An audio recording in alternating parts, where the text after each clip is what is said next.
नमस्कार दोस्तों, स्वागत है आप सभी का रेशनल वर्ल्ड में। आज हम एक बेहद ही गंभीर टॉपिक और यूँ कहें कि इतिहास में जिस पर सबसे ज़्यादा उथल-पुथल हुई है, उस टॉपिक पर चर्चा करने वाले हैं। आज का विषय बहुत ही इम्पोर्टेंट है, इसीलिए आप लोग इसे बहुत ही ध्यान से समझने की कोशिश कीजिएगा, क्योंकि सबसे ज़्यादा जो फ़ेक न्यूज़ है, इसी टॉपिक पर फैलाई गई है। दरअसल जब भी हम भारत का इतिहास खोजते हैं, तो हमें या तो पुरातात्विक साक्ष्य के आधार पर इतिहास को आगे बढ़ाना होता है, या फिर हमें जो सिक्के मिले हैं, राजाओं के जो सिक्के मिले हैं, उनके आधार पर अपने इतिहास को गढ़ना होता है। इसके बाद जो भाषा विज्ञान है और उसके आधार पर हम आगे बढ़ते हैं। लेकिन ये भी भाषा विज्ञान डिपेंड करता है कि जो पुरातात्विक प्रमाण मिल रहे हैं, जो आर्कियोलॉजिकल एविडेंस मिल रहे हैं, जो रॉक इंस्क्रिप्शन मिल रहे हैं, या फिर जो ये आपके कॉइन्स मिल रहे हैं, इनकी लिपि और भाषा क्या है। इन तमाम चीज़ों को देखकर और फिर भाषा विज्ञान के हम भीतर झाँकते हैं, हम उस इतिहास में घुसते हैं, वहाँ की चीज़ों को जानने की कोशिश करते हैं।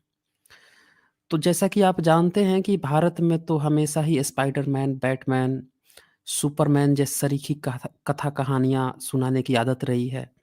इनको तो कभी इतिहास से मतलब ही नहीं रहा है, तो कभी मतलब था ही नहीं, और कभी मतलब रहा भी होगा, तो बीच में आपको पता है, ज़मीन जब खुदाई होती है, तो यहाँ पे 70 से ज़्यादा यूनिवर्सिटीज़ मिलती हैं, जो बौद्धों की हैं और जो ख़त्म हो गई थी, जिनको ख़त्म कर दिया गया। मतलब पढ़ाई-लिखाई का सारा काम ख़त्म कर दिया गया था। तो इसीलिए जो इतिहास कभी लिखा भी गया होगा, वो भी आज नहीं मिलता। तो इसीलिए हमें पीछे झाँकना पड़ता है आर्कियोलॉजिकल एविडेंस से, कि वो चीज़ें निकल रही हैं, उस पर क्या लिखा है और उस समय का क्या इतिहास रहा होगा। इस कड़ी में जब अंग्रेज़ भारत में आए, तो उन्होंने बहुत ज़्यादा अध्ययन किया, और जो उनका सफ़र रहा है इतिहास खोजने का, पहले उस पर मैं चर्चा करूँगा, देन फिर मैं आगे बढ़ूँगा। क्योंकि जब तक आप लोग बैकग्राउंड को नहीं समझेंगे ना, तब तक घाल-मेल नहीं समझेंगे। आज आपने देखा होगा, कुछ लोग कहते हैं कि नहीं-नहीं, ये तो संस्कृत अभिलेख है, कुछ लोग कहते हैं नहीं-नहीं, हाइब्रिड संस्कृत है, कुछ लोग कहते हैं पाली प्राकृत का अभिलेख है। घमासान चल रहा है। कोई पाली प्राकृत के अभिलेख में ही संस्कृत बता रहा है, कोई उसी को बता रहा है कि इसमें संस्कृत के शब्द मिल रहे हैं। तो इस तरह के जो सोशल मीडिया पे फेक फेक चीज़ें जो चलती हैं, जो फेक प्रोपेगेट किया जाता है, इसमें जो भारत के इतिहासकार हैं, वो भी शामिल हैं। वो भी नहीं समझ पाए हैं, बहुतों ने तो कॉपी पेस्ट किया है। बहुतों ने, जैसे मान लेते हैं एक इतिहासकार ने कुछ काम किया, अब वो सही है कि गलत है, इससे उसके आगे वाले ने काम ही नहीं किया। उसने क्या किया, ऐज़ इट इज़ उसको रेफ़रेंस मान लिया और फिर आगे बढ़ गया। तो जब वो आगे बढ़ जाता है ना, मान लीजिए कि पहले वाले इतिहासकार ने ही गड़बड़ी कर दी है और दूसरा वाला ऐज़ इट इज़ उसको रेफ़रेंस मान के आगे बढ़ गया। सब जो है उसी तरह से आगे बढ़ते जा रहे हैं।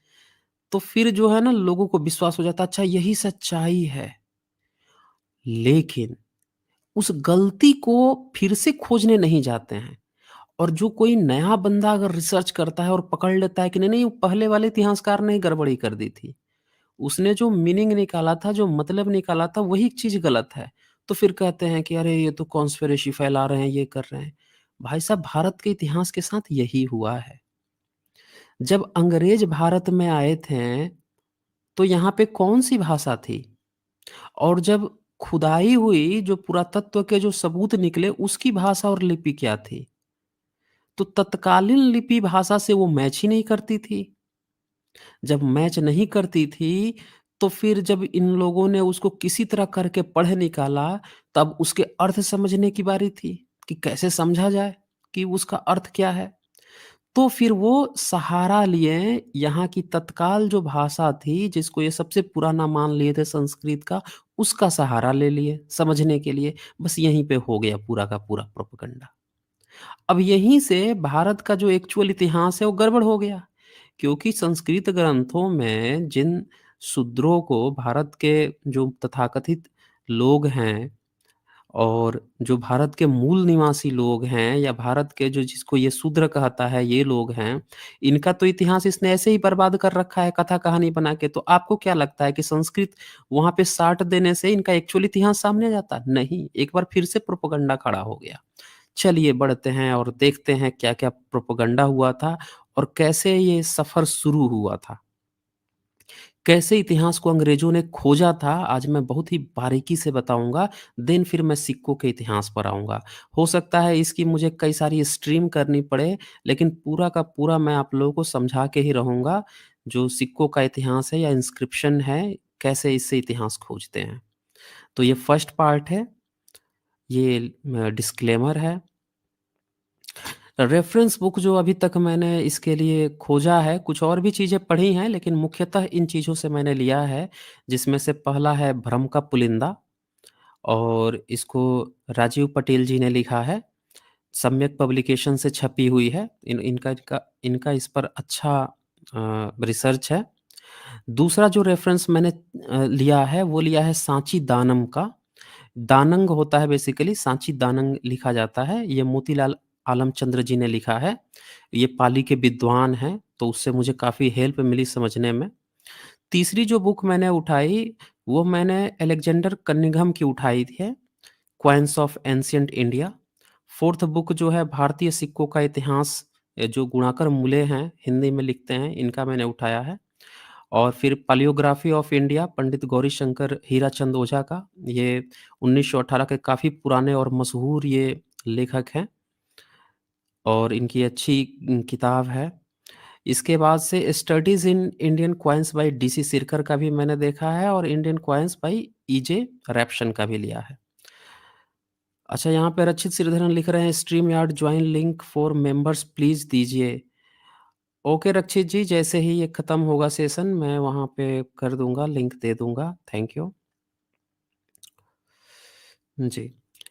इसके बाद से हम आगे अच्छा, इसमें इसमें मैं कहूँगा आप लोगों को सजेस्ट करूँगा कि पहली जो 2 बुकें हैं, विशेषकर जो पहली बुक है, इसको आप लोग भी एक बार ज़रूर पढ़ें और भ्रम का पुलिंदा, साची दानंग भी पढ़ें। इस पर सांची स्तूप पे जितने भी पाली भाषा में बातें लिखी हुई हैं, उसको इन्होंने कवर किया है, मोतीलाल आलमचंद जी ने। चलिए, सबसे पहले तो हम ये देखते हैं कि जो प्राचीन भाषा है जिसको अंग्रेज़ों ने खोजा था, उसको कहा जाता है ब्राह्मी लिपि, मतलब कहा जाता है। और कहाँ से इन लोगों ने इसको कहा था, इसका मैं इतिहास आप लोगों को बता देता हूँ कि हालाँकि अब पता चला है कि ब्राह्मी लिपि इसका एक्चुअल नाम नहीं है, धम्म लिपि कहा गया है इसको। क्योंकि ब्राह्मी लिपि जब से कहा जा रहा है, उससे पहले भी धम्म लिपि बार-बार कई अभिलेखों में आया है। ये देखिए यहाँ पे लिखा हुआ है कि जो जैनों की किताब है, पन्नवणा सूत्र और समवाग्यम सूत्र, इसमें 18 लिपियों का ज़िक्र मिलता है। इसमें पहला जो नाम है बम्भी, बम्भी लिपि कहा गया है। इसी को हिंदी में इन लोगों ने ब्राह्मी लिख लिया या संस्कृत में लिखा है। और जैनों की ही भगवती सूत्र है, उसमें भी बम्भी ही कहा गया है, जिसको ब्राह्मी लिपि ये लोग कह लेते हैं। और इसके बाद से जो बौद्धों की पुस्तक है, ललित विस्तर, जो महायान शाखा की है, सर्वास्तिवाद जो थी, जो उसमें मिल गई महायान शाखा में, तो इनकी जो किताब है ललित विस्तर, उसमें 64 लिपियों का नाम आया है, जिसमें से एक लिपि ये बताई गई है ब्राह्मी और दूसरा खरोष्टी बताई गई है। तो देखिए ये ब्राह्मी नाम भी जो आया है ना, ये बौद्ध महायान शाखा जो है या सरस्वतीवाद जो है, इनकी जो अ, किताब है ललित विस्तर, उससे नाम लिया गया है ब्राह्मी। तो बहुत लोगों को डाउट रहता है कि कहाँ से नाम लिया गया है, ब्राह्मी शब्द कहाँ से आया है, ब्राह्मण ने किया है। तो ऑफ़ कोर्स ये संस्कृत किताब से ही लिया गया है, लेकिन वो किताब भी बौद्धों की है। लेकिन अब पता चल रहा है कि सम्राट अशोक ने इस ललित विस्तर लिखने से काफ़ी कई सौ साल पहले धम्म लिपि नाम से इसको लिखा हुआ है, तो इसको लोग धम्म लिपि के नाम से भी जानते हैं। और इवन समुद्रगुप्त ने भी इसे धम्म लिपि लिखवाया हुआ है, इसका नाम धम्म ही कहा है कि ये धम्म की ही लिपि है। अंग्रेज इसे पाली की लिपि कहते थे। तो बाद में इन लोगों ने ब्राह्मणिकल सिस्टम आया तो इन लोगों ने ब्र से बड़ा अच्छा इन लोगों को लगा कि यार एक तो संस्कृत बुक हो रही है, भले ही बुद्धिस्ट की है तो क्या हुआ। अच्छा इसमें एक साफ-साफ यहाँ पे लिखा हुआ है कि इन लिपियों के प्राचीन नाम क्या थे, इस विषय में ब्राह्मणों के पुस्तक में कुछ भी लिखा नहीं मिलता। ये ध्यान से देखिएगा, यहाँ बीच में लिखा हुआ है जस्ट कि ब्राह्मणों के पुस्तक में कुछ भी लिखा नहीं मिलता। तो इससे ये बात भी कन्फर्म हो गई है कि ब्राह्मण जो है ना, ये पढ़ना-लिखना जानते ही नहीं थे। पूछ लीजिए ना वेद कब लिखा गया? तो अलबरूनी आके लिख के गया है कि मेरे समय तक ये कभी वेद नहीं लिखे हैं। स्वर व्यंजन उसके अस्तित्व में ही नहीं थे उस समय, लिखते कहाँ से बेचारे ये? तो ये ब्राह्मण जो है ना कभी कुछ लिखे-उखे नहीं है, ये झूठ-मूठ फैला देते हैं। जिस जहाँ से ये नाम भी आ रहा है ब्राह्मी लिपि, वो भी किताब किसकी है? ललित विस्तर, किसकी है? बौद्धों की है। देखिए बौद्धों की संस्कृत पुस्तक, किसकी? बौद्धों की संस्कृत पुस्तक, जिससे लिपि का नाम फाइंड आउट किया जा रहा है ब्राह्मी। अब ज़रा सोचिए कि अगर संस्कृत में भी कुछ लिखा हुआ मिल जाए, तो वो बौद्धों का कहलाएगा या ब्राह्मण का कहलाएगा? थोड़ा बताइए आप लोग तो। सोचिए कि अगर कहते हैं कि ब्राह्मी लिपि है, ब्राह्मी ये संस्कृत का अभिलेख है, संस्कृत का अभिलेख है, तो भाई ठीक है संस्कृत का अभिलेख है, लेकिन हम पूछ रहे हैं कि संस्कृत का अभिलेख है, तो जो लिपि भी बता रहा है कि ब्राह्मी नाम है और वो बौद्धों की किताब है, तो वो लिखावट संस्कृत की किसकी है? बौद्धों की है या ब्राह्मणों की है? यही कन्फर्म कर लीजिए। तो साफ-साफ यहाँ से पता चलता है कि शुरू में जो संस्कृत जहाँ से जो प्रोटो संस्कृत थी मतलब संस्कृत जन्म ले रहा था, कंप्लीट नहीं हुआ था, बन रहा था, जिसको संकर संस्कृत भी ब्रिटेन के कई सारे जो लेखक हैं वो बताते हैं कि ये प्रोटो संस्कृत थी, ये संकर संस्कृत थी, संकर मतलब कि हाइब्रिड, हाइब्रिड संस्कृत थी। तो हाइब्रिड संस्कृत कहना ही नहीं चाहिए, अरे उससे पहले संस्कृत कंप्लीट थोड़े थी कि उसका हाइब्रिड हो गया। संस्कृत जन्म ले रही थी, संस्कारित हो रही थी धीरे-धीरे। तो इसीलिए ये कन्फ्यूज़न यहाँ से दूर हो जाता है कि ब्राह्मणों का प्राचीन किसी भी लिखावट से कुछ लेना-देना नहीं, अरे वो लिपि-विपि भी नाम नहीं जानते हैं, सारी लिपि चाहे ब्राह्मी ही क्यों ना हो, ये बौद्धों से ही आई हुई है। तो पूरा का पूरा लिखावट तो इनसे एक तरह से छूट जाता है, हट ही जाता है, खत्म हो जाता है। चलिए अब आगे बढ़ते हैं। अब इसके बाद से आ जाते हैं कि अंग्रेज़ों ने जो है वो कैसे इस पर काम किया था, कैसे लिपियों को पढ़ा था। तो सबसे पहले जो है यहाँ पे आप देखेंगे कि इसमें साफ-साफ लिखते हैं गौरीशंकर ओझा लिखते हैं, हीरा चंद्र ओझा कि 14वीं शताब्दी के पहले ही अपने देश की प्राचीन लिपि ब्राह्मी, ये ब्राह्मी कहते थे उस समय, अंग्रेज़ों के समय की बात है। अब क्योंकि ललित विस्तर संस्कृत किताब थी बौद्धों की, तो उससे ब्राह्मी इन लोगों को समझ में आया और चूँकि धम्म लिपि इन लोगों को अब धम्म कहना पड़ता है, बौद्ध की बात आ जाती है। ब्राह्मण लोग थे ही ये लोग, तो क्या करते? तो बेचारे ब्राह्मी, ब्राह्मी करके काम चलाए। तो वही ब्राह्मी फ़ेमस हो गया। आज भी जो ब्राह्मण हैं वो बेचारे यही ब्राह्मी बोल के खुश हो जाते हैं कि हाँ, ब्राह्मी कर धम्म लिपि नहीं कहेंगे, ब्राह्मी लिपि कह देंगे। अरे बेटा वो भी बौद्धों की ही है, ललित विस्तर उनसे ही आई हुई है ये ब्राह्मी शब्द। चलिए, तो ब्राह्मी और उससे निकली हुई ईसा संख्या की 6ठी शताब्दी तक की लिपियों का पढ़ना भूल गए थे। देखिए ये साफ-साफ लिखते हैं कि जो ब्राह्मी लिपि है या धम्म लिपि है, ये 14वीं शताब्दी से पहले जो भी उसके अभिलेख थे, इसको ये लोग पढ़ना-लिखना भूल गए थे, भारत के विद्वान लोग। अरे! तो भारत के विद्वान लोग कहाँ कैसे नहीं भूलेंगे? इनका तो काम ही था, कोई अपना लिपि भूलता है जी? हैं? यहूदी जो है अपना हिब्रू भूल गया है क्या वो? हुँ? अरबी जो है अपना अरबी भूल गए हैं क्या? हैं? नहीं भूले ना। तो जो जिनकी जो सभ्यता थी पुरानी वो अपना नहीं भूले, ये लोग ज़िंदा भी रहे और भूल गए, हैं? अरे चलो बौद्ध खत्म हो गया, आप काहे भूल गए? हैं? तो इनका कभी था ही नहीं, ये लिपि ही कभी नहीं थी। अच्छा, तो ये अभी कैसे ये कह दें कि नहीं हम लोगों का पढ़ना-लिखना था ही नहीं, हम जानते भी नहीं थे, तो बोल रहे हैं भूल गए थे। अरे भूले थोड़े थे, आप लोगों का कभी था ही नहीं। परंतु पिछली अर्थात 7वीं शताब्दी से इधर की लिपियाँ मतलब 7वीं सदी के बाद 7वीं सदी में नागरी लिपि आ गई थी। आपको याद होगा मैंने बताया भी है कि 7th-8th सेंचुरी के बाद से जो है नागरी लिपि धीरे-धीरे डेवलप हो रही थी। 10वीं, 11वीं, 12वीं तक डेवलप होके देवनागरी बनी है। जो आजकल हम लोग जो लिपि प्रयोग करते हैं, देवनागरी वो बनी है।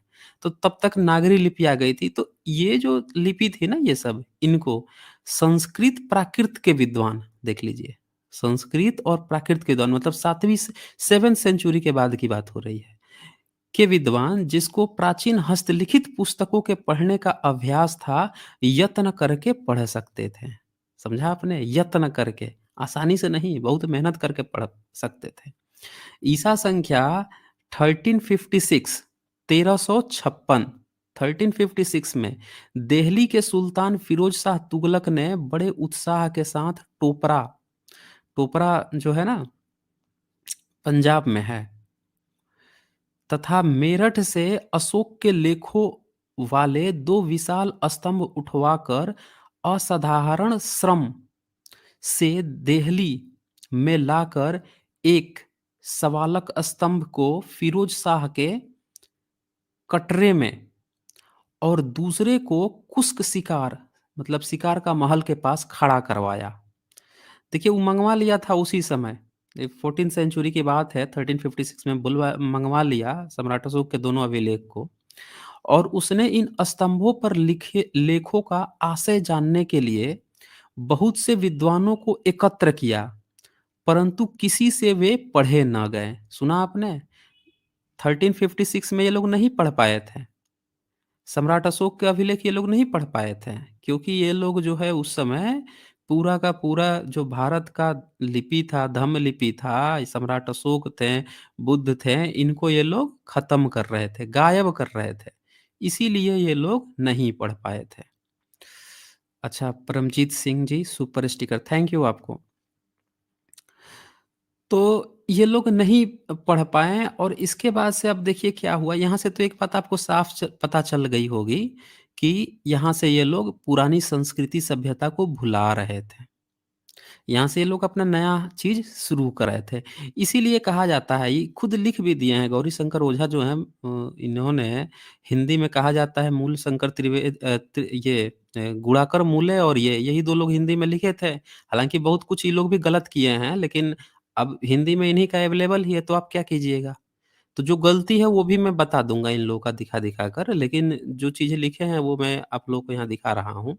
तो इससे एक चीज़ तो क्लियर हो जा रहा है ना कि 7th सेंचुरी से पहले की लिपि से इन लोगों का वास्ता ही नहीं था। 7th सेंचुरी के बाद की नागरी और देवनागरी इन्हीं से इनका वास्ता रहा, ये कन्फर्म कर देते हैं यहीं पे। अच्छा, इसके बाद से अब क्या हुआ कि अ, अंग्रेज़ों का समय आया, ये तो भई मुस्लिम शासन काल में ये लोग नहीं पढ़ पाए, तो ये देखिए उसने उन नहीं पढ़ पाए। यह भी प्रसिद्धि है कि बादशाह अकबर को भी उक्त लेखों का आशय जानने की बहुत कुछ जिज्ञासा रही, परंतु उस समय एक भी विद्वान ऐसा न था कि उनको पढ़कर बादशाह की जिज्ञासा पूर्ण कर सकता। सुना आपने? अकबर भी बेचारा खूब वो किया था, मेहनत किया था कि भाई साहब आप लोग तो रामायण, महाभारत बताते हो, लाखों-लाखों साल से लेकर आ रहे हो। 5000 साल से आप लोग जो है कलयुग और महाभारत लेके आ रहे हो। बता रहे हो कि महाभारत 5000 साल पहले हुआ था। तो भाई साहब आप लोग जो है ये काहे नहीं पढ़ पा रहे हो? बहुत प्रयास करवाया पढ़ने का। कहता था कि अच्छा आप लोग कहते हो उपनिषद जो है आप बुद्ध के समय का और उस समय का लिखे हो, तो भाई साहब उस समय का तो ये सब है, सम्राट अशोक वगैरह काहे नहीं पढ़ पा रहे हो? नहीं पढ़ पाते थे सब। झूठ बोलते थे कि उस समय का उपनिषद लिखे हैं, और उसके नाम पर भी एक उपनिषद लिख दिया इन लोगों ने मुस्लिमों को खुश करने के लिए। झूठ बोलते हैं कि बुद्ध के समय का उपनिषद है। भाई साहब तुम उस समय उपनिषद लिखते थे, उसी समय की लिपि तुम भूल गए, हैं? फर्जीवाड़ा करते हो, किसको बेवकूफ़ बना रहे हैं? तो इसीलिए कोई भी जो कहता है ना आपको कि ये सूत्र, वो सूत्र, सुलभ सूत्र और ये सूत्र, वो सूत्र हम खोज लिए थे, बुध के पहले भी हमारे यहाँ लिखावट-पढ़ावट होती, सब झूठ बोलते हैं, सब नहीं आता था जी। अकबर के समय नहीं पढ़ पाए, इनके समय तुगलक के समय नहीं पढ़ पाए। अब देखिए आगे, हिंदुस्तान में अंग्रेज़ों का राज्य होने पर फिर विद्या के सूर्य का उदय हुआ, समझे? विद्या का सूर्य जो है अंग्रेज़ों के साथ उदय हुआ था, ये सच्चाई है। इस बात को हम लोगों को समझना होगा कि यही सच्चाई है। अब 15 जनवरी 1784 को सर विलियम जोन्स की प्रेरणा से एशिया खंड के प्राचीन शिलालेख ताम्रपत्र, सिक्के, इतिहास, भूगोल, भिन्न-भिन्न शास्त्र, रीति-रिवाज, शिल्प आदि विद्या से संबंध रखने वाले सभी विषयों का शोध करने से निर्मित एशियाटिक सोसाइटी नामक एक समाज भारतवर्ष की देखिए उस समय विलियम जोन्स जो है 1784 में वहाँ पे एशियाटिक सोसाइटी खुलवा रहा है, ताकि इतिहास, भूगोल, ताम्रपत्र, शिलालेख, सिक्के और यहाँ के रीति-रिवाज, शास्त्र, शिल्पकला, विद्या ये सब जाना चाहिए, अंग्रेज आके कर रहा है। ये लोग कभी नहीं किए थे ब्राह्मण लोग। इनका तो बस चले तो ये शूद्रों को मंदिर छोड़ दीजिए, पढ़ने संस्कृत पढ़ने तो कान में शीशा पिघला कर डालने की बात करते थे। ये तो जीभ काटने, बीच में से चीर देने की बात करते थे। ये आपको क्या पढ़ाते? अंग्रेज आके खोला है भाई साहब। वो भी जॉन विलियम्स जो है, वो खुलवा रहा है। एशियाटिक सोसाइटी खुलवाकर तब जाकर ये आपको बता रहा है। अच्छा यहाँ पे नरेंद्र कुमार लिखते हैं, दोस्तों लाइक्स एंड शेयर करो एफबी और व्हाट्सएप में जय भीम। जी, बहुत-बहुत शुक्रिया नरेंद्र जी आपका। अच्छा, इसके बाद से जो है अब ये उसने यहाँ पे ओपन करवाया, तो इसको भी मैं दिखा देता हूँ आपको। उस समय राजधानी कलकत्ता नगर में स्थापित हुआ था, जो एशियाटिक सोसाइटी था ना, कोलकाता में स्थापित किया था और वो बंगाल प्रेसिडेंसी का ही था वो, ये जॉन विलियम्स। और इसी ने आपको याद होगा, इसी ने क्या किया था, अशोक स्तंभ का वो प्रतिलिपि बनवाया और जो स्तंभ लेख है, उसका प्रतिलिपि बनवा के और बनारस भेजा था, काशी में। तो वहाँ पे जब काशी में गया ना इसका प्रतिलिपि, तो जितने वहाँ के ब्राह्मण थे, वो सब लगे बखान करने कि हम पढ़ देंगे, हम पढ़ देंगे। और ये 1784 की घटना है और उसी समय 1794 के करीब में ही ये पहली बार जो है वेदों को भेजा था, एक लिपि जयपुर के राजा से लेकर वहाँ पे विदेश में भेजा था, इंग्लैंड में भेजा था। तो उसी समय इसने भेजा था वहाँ काशी में, सम्राट अशोक के वो अभिलेख पढ़ने के लिए, तो ले गए। एक पंडे ने तो पूरा इतना मोटा किताब लिख दिया। बोल रहा है कि ये महाभारत का है ये पूरा, ये भीम की गदा है ये। और उसके बाद से उसको भीम की गदा प्रचारित कर दिए थे सब। ये इतने धूर्त लोग थे। मतलब देखिए कि जिन बंदों को धम्म लिपि के बारे में नहीं पता है, जो 13वीं 14वीं सदी में नहीं पढ़ पाए हैं, 16वीं सदी में नहीं पढ़ पाए, वो अंग्रेज़ों को बोल रहा है भीम की गदा है और इसका सारा पढ़ के एक जाली किताब लिख दिया एक्सटेंड करके। अब इस कहानी से ना आपको बहुत प्रेरणा मिलेगी, समझिए ये क्या करते हैं।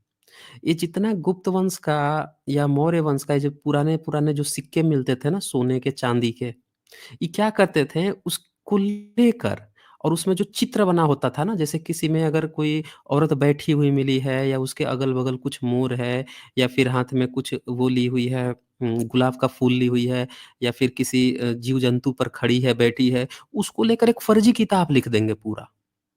और पूरा फर्जी किताब लिख के और उस किताब में ना उसका एक काल्पनिक नाम दे देंगे, कहेंगे ये हमारे देवी-देवता हैं। अच्छा लिखेंगे मुस्लिम शासन काल में 16वीं 17वीं शताब्दी में। क्योंकि ये जो सिक्का है गुप्त वंश का या जो भी हर्षवर्धन काल या उसके पहले का या बीच का, वो सिक्के तो हैं पहले के, लेकिन उसको लेकर एक फर्जी एक किताब लिखेगा 1000 साल बाद और फिर ठहरा देगा कि उस समय भी ना हमारे देवी-देवता की वो पूजा करता था, वो हमारा ही राजा था। तो ये जितना सोना-चांदी सब मिला है ना, इसमें हमारी धरोहर है, ये हमको दे दो। और ये जो ज़मीन जहाँ पे मिला है ना, ये ज़मीन भी हमारी है।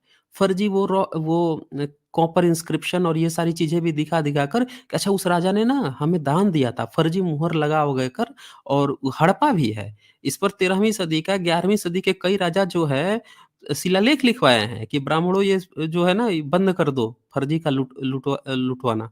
नहीं तो मैं वो कर दूँगा तुम लोगों को यहाँ से निकलवा दूँगा, ये कर दूँगा। मतलब हड़काया है रॉक इंस्क्रिप्शन पे। इतना ये फर्जीवाड़ा करते थे सब। तो ये पूरी कहानी है। आज अगर कोरोना शब्द मिल जाए ना, तो ये अपने वेद पुराण कहीं से भी कोरोना निकाल देंगे, एक्सटेंड भी कर देंगे। ये शास्त्रों में ये लिखा है, वो लिखा है। तो इस तरह के ये धूर्त होते हैं, तो इसीलिए आपका इतिहास गड़बड़ होता है। सोशल मीडिया में आप जो सोचते हो ना कि अरे यार गुप्त वंश में तो ये शब्द लक्ष्मी मिल रही है, ये महामाया मिल रही है, कार्तिकेय मिल रहा है, ये त्रिशूल त्रिदंड लेके खड़ा है, वो कह देगा नहीं, नहीं ये हमारा शिव है। इस तरह से करते हैं ये। कहानी लिखेगा 1000 साल बाद और ठहरा देगा पहले कि ये चीज़ ना उस समय भी थी। ये इनकी धूर्तता है। चलिए मैं अभी दिखाऊँगा आगे आप लोगों को, पूरा इनका काला चिट्ठा खोल दूँगा आज मैं। तो ये जो है, अब इसमें जो है अंग्रेज देखिए कैसे काम चल रहा है, भारत में कैसे इन लोगों की दृष्टि पड़ती है। तो यूरोपीय तथा देसी विद्वान अपनी-अपनी रुचि के अनुसार भिन्न-भिन्न विषयों में उक्त समाज का उद्देश्य सफल करने को प्रवृत्त हुए। कितने एक विद्वानों ने ऐतिहासिक विषयों के शोध में लगकर प्राचीन शिलालेख, दानपत्र, देखिए दानपत्र आ रहा है ना, खूब हड़पा है ये दानपत्र फर्जी-फर्जी बनवा के। कर्निंघम ने भी लिखा है ये बात को, कि खूब डुप्लीकेट बना-बना के मिले हैं, बहुत सारे जाली दानपत्र मिले हैं।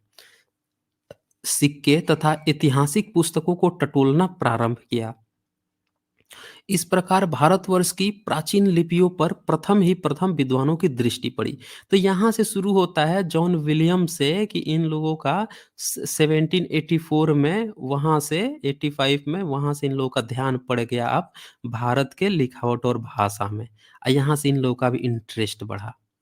अच्छा, ईस्वी 1785 में चार्ल्स विकिल्स ने दिनाजपुर जिले के बदाल नामक स्थान के पास मिला हुआ एक स्तंभ पर का लेख पढ़ा। ये ध्यान दीजिएगा, 1785 में एक लेख पढ़ता है चार्ल विकिल्सन्स। कहाँ पे? तो दिनाजपुर जिले के बदाल नामक स्थान पर स्तंभ लेके पढ़ लिया, ठीक है। जो बंगाल के राजा नारायण पाल के समय का था।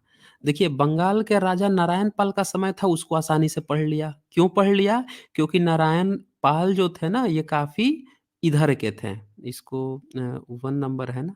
चलिए आगे दिखाऊँगा मैं इसको। चलिए हाँ। तो उसी वर्ष में पंडित राधाकांत शर्मा ने टोपरा वाले दिल्ली के अशोक के लेख वाले स्तंभ पर खुदे हुए अजमेर के चौहान राजा आनंद लदेव अन्ना के पुत्र विशल देव, मतलब जिसका विग्रह राज चौथे जो थे, के 3 लेख पढ़े हैं, जिनमें से एक 1220 वैशाख सुदी 15 का है। तो ये देखिए 1220 जो है ना, 1220 सदी जो है संवत, जो विक्रम संवत बताया जा रहा है, इस समय का है, उसका अभिलेख इन लोगों ने पढ़ लिया। ये बाद का था, नागरी लिपि में लिखा हुआ था, आसान था, तो उसने चार्ल विकिल्सन ने पढ़ लिया आसानी से। अच्छा, इसके बाद से क्या हुआ कि इन सब की लिपि बहुत पुरानी न होने से आसानी से पढ़े गए, ठीक है। परंतु उसी वर्ष में जे.एच. हरिंगटन ने बुधगया के पास वाली नागार्जुनी और बराबर की गुफाओं में उपयुक्त लेखों से अधिक पुराने मौखरी वंश के राजा अनंत वर्मन के 3 लेख पाए। ये देखिए यहाँ पे अब इनको कुछ और चीज मिल रहा है। जे.एच. हरिंगटन जो है, ये अलग-अलग अंग्रेज कार्य कर रहे थे लिपियों को पढ़ने का। तो इसको अब एक तो बराबर के गुफा में मिल गया, नागार्जुनी बुधगया का अभिलेख मिल गया, और अनंत वर्मन का भी इसको लेख मिल गया। अच्छा, ये जो लिपियाँ थीं, ये गुप्त वंश के समय से मिल-जुल रही थी। ठीक है ना? जो गुप्त वंश जो कहते हैं सब ना, कि हिंदू सम्राट थे, हिंदू सम्राट थे। अरे! ये गुप्त वंश से इनकी मिल रही थी। किसकी मैच हो रही थी? तो नागार्जुनी अभिलेख, बराबर के गुफा अभिलेख और अनंत वर्मन के अभिलेख। तो इसीलिए ये नहीं पढ़ पाए। देखिए यहाँ लिखा हुआ है, लिपियों से मिलती हुई होने के कारण उनका पढ़ना कठिन प्रतीत हुआ। ये देखिए 1785 1785 की बात चल रही है, तब तक जो है गुप्त काल की लिपि नहीं पढ़ी गई है। और ये ढपोर संखी आपको पता है क्या कहेंगे? कि गुप्त काल में ना कालिदास था। उसने कुमार वंशम, अभिज्ञान शाकुंतलम, मेघदूतम, पता नहीं कौन-कौन सी किताब लिख दी थी भाई साहब। और उस काल की लिपि जो है 1785 तक कोई नहीं पढ़ पाया था। अंग्रेज पढ़ने का प्रयास कर रहे थे। देखिए, उस समय भी नहीं पढ़ पाए थे। और कालिदास को ये बताता है कि उनका कौन-कौन सा किताब इसके पास था। कितना झूठ बोलते हैं सब आपसे। ये सब सवाल जब आप खोजना शुरू करेंगे ना, इनका पूरा काला चिट्ठा खुल जाएगा कि सारा का सारा लिपि, भाषा, ये सारी की सारी तो अंग्रेज़ों ने खोली है। आज ये बैठा के गाना गा रहा है कि नहीं-नहीं, ये जो है कालिदास उस समय गुप्त का वंश में होते थे। अरे गुप्त वंश में होते थे तो उनकी, जब तुम्हारे पास किताब रखी हुई है तो लिपि और भाषा क्यों नहीं बता दिए? बता देते ना कौन-सी भाषा और लिपि में कालिदास लिखते थे। अच्छा, आवेश गौतम का सुपर स्टिकर है, बहुत-बहुत शुक्रिया आपका। अच्छा, इसके बाद से जो है, अब क्या होता है, चार्ल्स विकिल्स ने ईस्वी संख्या 1785 से 89 तक श्रम करके उन तीनों लेखों को पढ़ लिया, जिससे गुप्त लिपि का अनुमान आधी वर्णमाला का ज्ञान हो गया। तो देखिए ये चार्ल्स विकिल्सन ने गुप्त वंश की जो मतलब जो मैच कर रही थी इन अभिलेखों को उसको पढ़ा था और तब जाके गुप्त वंश का आधा वर्णमाला को तैयार कर लिया। पूरा नहीं पढ़ पाया अभी भी। 1789 हो गया है लेकिन गुप्त वंश के आधे वर्णमाला को उसने इसके माध्यम से डिकोड कर लिया। अब इसके बाद से क्या होता है कि कर्नल जेम्स टॉड आते हैं। ये 1818 और 1823 की बात है। मतलब 89 था ना तो उसके 11 और 18 ये हो गया आपके 29 इयर्स बाद की घटना चल रही है। तक कर्नल जेम्स टॉड ने राजपूताना के इतिहास की खोज में लगकर राजपूताना तथा कठियावाड़ के कई प्राचीन लेखों का पता लगा लिया। तो देखिए ये सब जो है ना राजपूतों का भी इतिहास अंग्रेजों ने खोजा है। ये सब जो है वहाँ से खोज रहे हैं, पुराने-पुराने अभिलेख को पढ़ रहे हैं। अब बताइए ये क्या बताता है ये ब्राह्मण आपको? राजपूतों को क्या बताता है? कि तुम लोग क्षत्रिय हो और तुम्हारा वंशावली हम तैयार करके रखे हैं। हैं? ये वंशावली तैयार करके रखा है और सारा जो है आके अंग्रेज लिपि और भाषा खोज रहा है। कौन-सी भाषा और लिपि में ये वंशावली तैयार करके रखता था? दयानंद सरस्वती तो क्या किया है कि अपने सत्यार्थ प्रकाश में युधिष्ठिर से लेके आज तक का 10वीं सदी तक का वंशावली तैयार कर कर दिया। कितना फर्जी और मूर्ख बनाए हैं ये सब पूरे भारत को। ये अंग्रेज आके जेम्स टॉड आके राजपूतों का इतिहास खोजा है यहाँ पे, प्राचीन लेखों का पता लगाया है और तब जाके पढ़ा है। ईसवी संख्या 7वीं शताब्दी से लगाकर 15वीं सदी तक के कई लेख उक्त विद्वान इतिहास लेखक के गुरु यति ज्ञान चंद्र ने पढ़े और जिनका अनुवाद या सारांश कर्नल टोड के राजस्थान नामक पुस्तक में कई जगह छपा है। सुना आपने? ये जो है, ये कर्नल टॉड जो है, इसने आके यहाँ पे अनुवाद किया है और 7वीं शताब्दी जैसा कि उन्होंने बताया था कि 7वीं सदी से पहले कहीं नहीं पढ़ पाते थे। तो 7वीं से लेके 15वीं सदी के बीच के जितना अभिलेख थे उसको पढ़ा था। इतिहास लेखक थे गुरु यति ज्ञानचंद्र, उनको लेकर इसने साथ में पढ़वाया और तब जाके अनुवाद किया है। चलिए। हाँ, इसमें देखेंगे आप बंगाल के राजा देवपाल का एक दान पत्र पढ़ा था और फिर छपा ताम्रपत्र दूसरी बार शुद्धता के साथ छप चुका है। ध्यान दीजिएगा सेकंड पॉइंट पे। ये लिखता है ना कि 1781 में चार्ल्स विकिल्स ने मुंगेर में मिला हुआ नवाब के राजा देवपाल का एक दान पत्र पढ़ा था। तो ये जब पढ़ते थे ना तो वहीं की सहायता लेते थे। जैसे वो अभी बताया ना मैंने यति चंद्र जो सहायता किया पढ़ने में। तो ये चार्ल्स विकिल्सन भी जब पढ़ा तो ये वहीं के लोकल लोगों का, ये तो अंग्रेज थे, इनको क्या पता था दूसरे देश की भाषा और लैंग्वेज।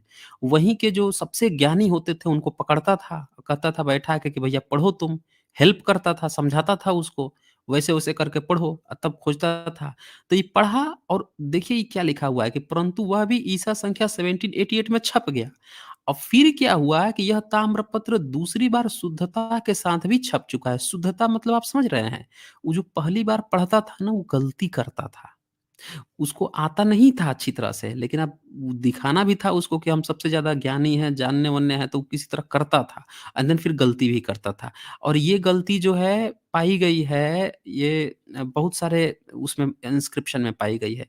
कई जगह तो इन लोगों ने 7वीं सदी में मनु बता दिया है ताम्रपत्र पे कि उसमें मनु लिखा हुआ है और जब उसको जो है वो 1876 के कई सारे वो छपे हैं इन लोगों के, एपिग्राफी छपी है अंग्रेजों की, उसमें मनु लिखा हुआ है और फिर जो है 1940 में जब दोबारा शुद्धि करके छापा गया है, तो मनु की जगह मानव शब्द आ गया है। ये भी हुआ है। ये सब क्या किए हैं, इतने धूर्त थे ये, मानव को मनु बना देंगे। कहीं का कुछ 1-2 शब्द चेंज करना था, इनको दिखाना था कि हम ही थे प्राचीन काल में। इसीलिए आज के लोग जो है ना अपन एक्चुअल जो धम्म लिपि है या अपनी एक्चुअल जो कल्चर है उसको ना समझ के मनुवाद और ब्राह्मणवाद उसी में फँसे रहते हैं, उसी में खोए रहते हैं। क्योंकि ये हर जगह अपने को साबित कर रहा था। अच्छा, इसके बाद से अब मैं आप लोगों को और दिखाता हूँ, अभी तो आगे बहुत जानकारियाँ आपको आज मिलने वाली हैं। अच्छा, इसके बाद से बीजी बविगटन ने मलालपुर के कितने एक संस्कृत और तमिल भाषा के प्राचीन लेखों को पढ़कर 1828 में 1828 में उनकी वर्णमालाएं तैयार की। इसी तरह वाल्टर इलियट ने प्राचीन कन्नड़ी अक्षरों को पहचाना। देखिए कन्नड़ के पुराने अक्षर और तमिल की पुरानी भाषा, इसको भी अंग्रेज ही पढ़ा है, बीबी बाल्टीगटन पढ़ा है, ध्यान दीजिएगा। और ईसा संख्या 1833 में उनकी वर्णमालाओं को विस्तृत रूप से प्रकट किया। अब एक चीज और ध्यान दीजिएगा, अंग्रेज जो है 17 18 19 सेंचुरी में पढ़ तो रहा था, क्या पढ़ रहा था? संस्कृत के अभिलेख पढ़ रहा है, तमिल खोज रहा है, और क्या खोज रहा है ये? कन्नड़ी का खोज रहा है, लेकिन पाली प्राकृत अभी नहीं मिला है। अभी तक अंग्रेज जो है ये जानता भी नहीं था कि भारत में पाली प्राकृत नाम की कोई भाषा भी है, कोई नहीं जानता था। ये देखिए 1828 आ गया है, अभी तक कोई जो है कोई नहीं जानता था कि भारत में संस्कृत, ये सब सोच रहे थे क्या संस्कृत ही सबसे पुरानी भाषा है, तमिल, कन्नड़ी यही सब पुरानी भाषा है, ये लोग अभी जान ही नहीं पाए थे। अच्छा, इसके बाद से क्या हुआ, ईसवी संख्या 1834 में कप्तान ट्रायर ने इसी उद्योग में लगकर, उद्योग मतलब इसी कार्य में लगकर, जो एपिग्राफी पढ़ना था, जो इंस्क्रिप्शन पढ़ने थे, इसमें लगकर इलाहाबाद, जो आज का प्रयाग है, कि अशोक के लेख वाले स्तंभ पर खुदे हुए गुप्त वंशी राजा समुद्रगुप्त के लेख का कुछ अंश भी पढ़ा। सुना आपने? 1834 में कप्तान ट्रायर जो है वो इलाहाबाद का जो गुप्त वंश का लेख है उसको थोड़ा सा पढ़ता है, कुछ अंश पढ़ पाया था। उसी वर्ष में डॉक्टर मिल ने उसे पूरा पढ़कर ईसवी संख्या 1837 में भिठारी के स्तंभ पर का स्कंद गुप्त का लेख भी पढ़ लिया। देखिए 1837 में पहली बार गुप्त वंश का अभिलेख पढ़ा गया, ध्यान दीजिएगा। गुप्त वंश का अभिलेख जो है ये लोग नहीं पढ़ पाए थे, और 1837 में अंग्रेज आके पढ़ रहा है। अच्छा, यहाँ अजय मिश्रा लिख रहे हैं, एच सर आपके बिहार जानकर ने मैं अपना सनातनी धर्म का त्याग कर रेशनल बन गया हूँ। बहुत शुक्रिया आपका अजय मिश्रा। विचार जानकर उन्होंने बिहार लिख दिया है, आपके विचार जानकर मैंने अपना सनातनी धर्म। जी बहुत शुक्रिया अजय मिश्रा जी, हम तो चाहते हैं कि आप सभी जो हैं रेशनल बने, पूरा भारत रेशनल बने, और जब तक भारत के लोग समझेंगे नहीं कि हम कभी एक ही थे, कैसे बटे हैं और कैसे कुछ लोगों ने बांटा है, जब तक नहीं समझते तब तक प्रॉब्लम नहीं सॉल्व होगी। तो बहुत शुक्रिया आपका। चलिए, तो यहाँ से आप देख रहे हैं कि गुप्त वंश भी कब पढ़ा जा रहा है? 1837 में। अच्छा, ये इनके हिंदू गुप्त वंश को आज ये हिंदू प्रचारित कर रहे हैं। पढ़ नहीं पाए थे, अंग्रेज आके पढ़ रहा है। जो पढ़ ले, जो खोज ले, बस बैठ के दावा कर दो ये हमारा ही है।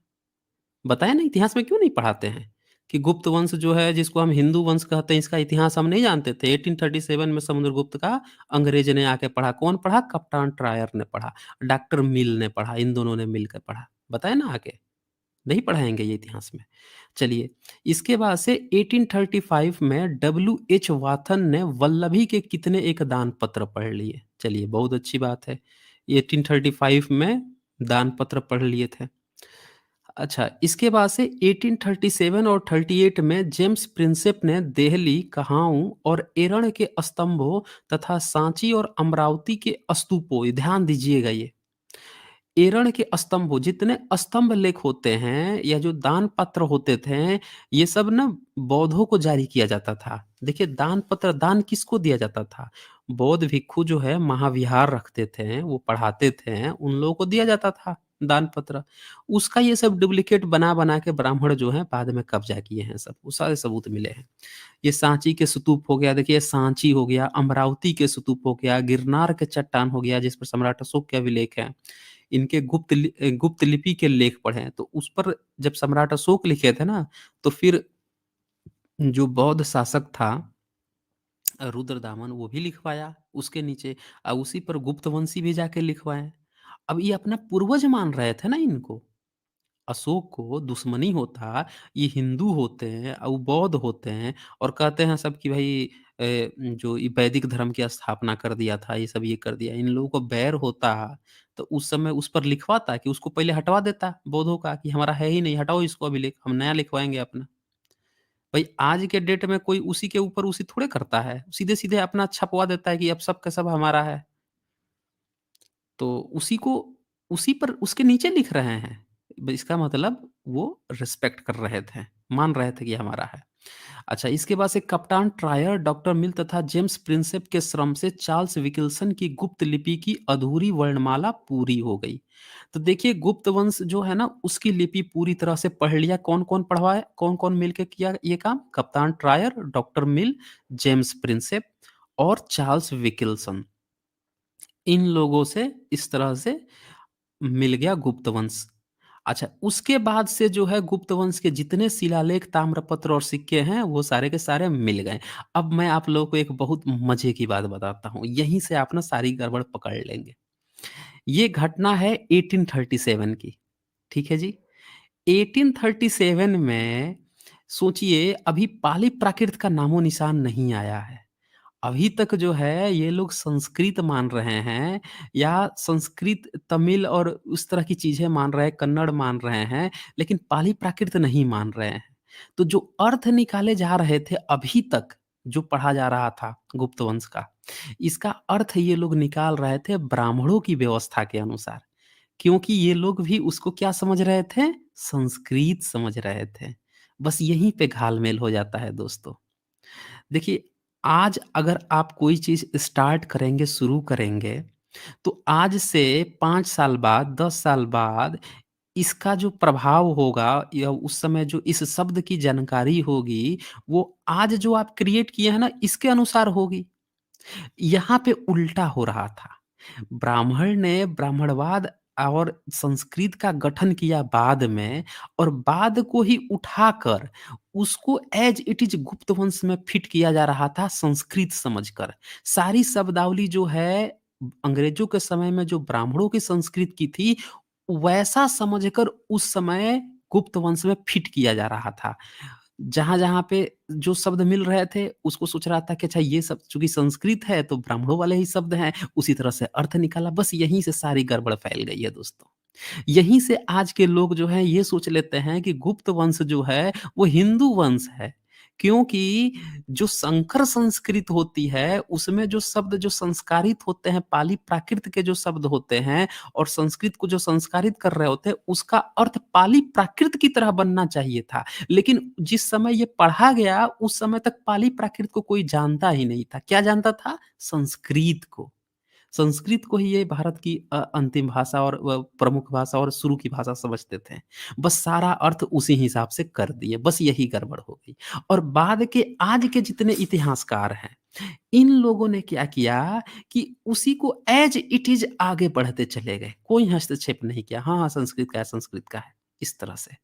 इसीलिए ये गड़बड़ हो जाती है। इसीलिए उसमें जो औरत दिखती है, उसको ये देवी बना देते हैं। जो सिक्कों पे मिलेगी ना एक कोई बंदा बैठा होगा ट्राइडेंट लेकर खड़ा हुआ होगा जो शकों के सिक्के होंगे कनिष्क के, उसको ये शिव समझ लेंगे। ये नहीं सोचेंगे कि ये चीज़ें तो ब्राह्मण ने मुस्लिम शासन काल में बनाई है, लिखी है। उठा के पीछे से उठा के वहाँ पे फिट किया जा रहा था। ये सबसे बड़ा षड्यंत्र है और आई थिंक आप लोग इस पॉइंट को पकड़ चुके होंगे, जो मैं आप लोगों को समझाना चाहता हूँ। चलिए आगे बढ़ते हैं। अच्छा, इसके बाद से जो है हाँ, ब्राह्मी लिपि। ब्राह्मी लिपि गुप्त लिपि से पुरानी होने के कारण उसका पढ़ना बड़ा दुस्तर था। 1795 में चार्ल्स मेलेट ने इलोरा की गुफाओं के कितने एक छोटे-छोटे लेखों की छापें तैयार करके सर विलियम जोन्स के पास भेजी। फिर ये छापें विल्फर्ड के पास पढ़ने को भेजी गईं। विल्फर्ड को बतलाकर उन लेखों को अपनी इच्छा के अनुसार कुछ का कुछ पढ़ा दिया। सुन लिया आपने? ब्राह्मी लिपि, धम्म लिपि थी। और ये किसके पास भेजा गया? विलियम जोन्स ने किसके पास भेजा? विल्फर्ड के पास। अच्छा, विल्फर्ड ने क्या किया कि उन लेखों को अपनी इच्छा के अनुसार कुछ का कुछ पढ़ा दिया। कैसे पढ़वाता था विल्फर्ड? ये लगाता था वहाँ के ब्राह्मण को, पढ़। तुम लोग जानता है ना, तुम लोग तो कहता है कि एलोरा में और अजंता ये तुम लोगों का है, तुम्हारा कैलाश टेम्पल है, शिव तो इसमें लिखा हुआ है, पढ़। देखिए यहीं से सब पकड़ में आ जाता है। एलोरा जो केव है, ये दावा करते हैं ना एलोरा केव का कि हमारा कैलाश टेम्पल है। ये नहीं पढ़ पाए थे उसका भी लिपि। उसक इनका भी नहीं है वो पूरी तरह से बौद्धों का, जैनों का ही था। बाद में इन्होंने कब्ज़ा करके अपना वहाँ पे शिव-फिव बना लिया है और झूठ-मूठ का शिवलिंग-फिवलिंग करके उसको कैलाश टेम्पल अपना कब्ज़ा किया। नहीं पढ़ पाए थे, यहाँ पे देखिए यहाँ पे लिखा हुआ है। ये 1794 में सर चार्ल्स मेलेट ने एलोरा की गुफाओं के कितने एक छोटे-छोटे लेख की छापे तैयार कर सर विलियम जोन्स के पास भेजी, फिर ये छापे विल्फर्ड के पास पढ़ने को भेजी गई। विल्फर्ड को बतलाकर उन लेखों को अपनी इच्छा के अनुसार कुछ का कुछ पढ़ा दिया। विल्फर्ड ने इस तरह पढ़े हुए वे लेख अंग्रेजी अनुवाद सहित सर विलियम जोन्स के पास भेज भी दिए। सुना आपने? उसको देखिए यहाँ पे क्या लिखा है? पढ़े हुए वे लेख अंग्रेजी अनुवाद सहित, उसका अंग्रेजी में भी अनुवाद कर दिया। इन लोगों से पढ़वा लिया, पढ़ के अंग्रेजी भी अनुवाद कर दिया, अब विलियम जोन्स के पास भी भेज दिया। बहुत वर्षों तक उन लेखों के शुद्ध पढ़े जाने में किसी को शंका न हुई। सुन लिया आपने? बहुत साल बीत गया और सब लोग सोच रहे थे कि जो ये पढ़ा गया है, लिखा गया है, वो एकदम एज़ इट इज़ सही है।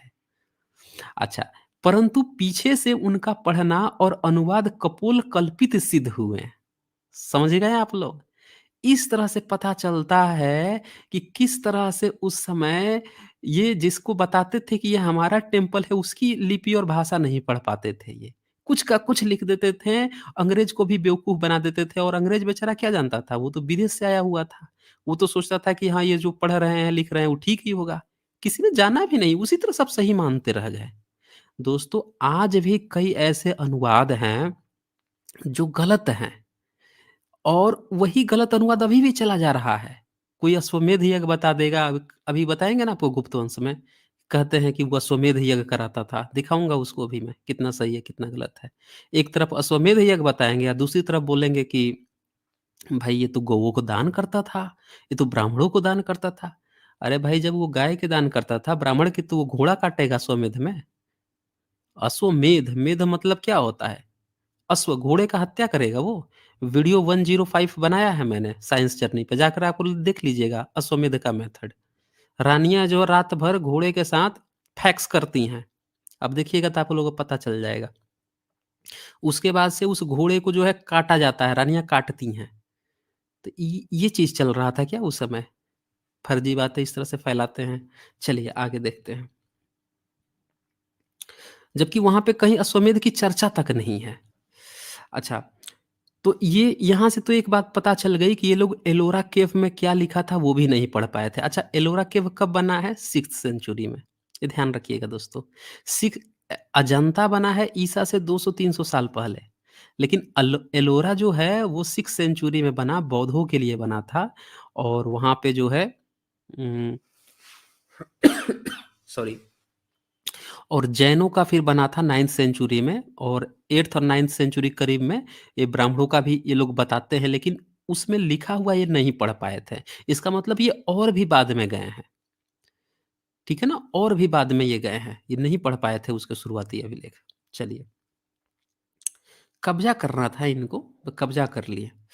अच्छा, इसके बाद से यहाँ पे लिखा हुआ है कि बंगाल एशियाटिक सोसाइटी के संग्रह में देहली और इलाहाबाद के स्तंभों तथा खंडगिरी के चट्टान पर खुदे हुए लेखों की छापें आ गई थी, परंतु विल्फर्ड का यत्न निष्फल होने से कितने एक वर्षों तक उन लेखों के पढ़ने का उद्योग न हुआ।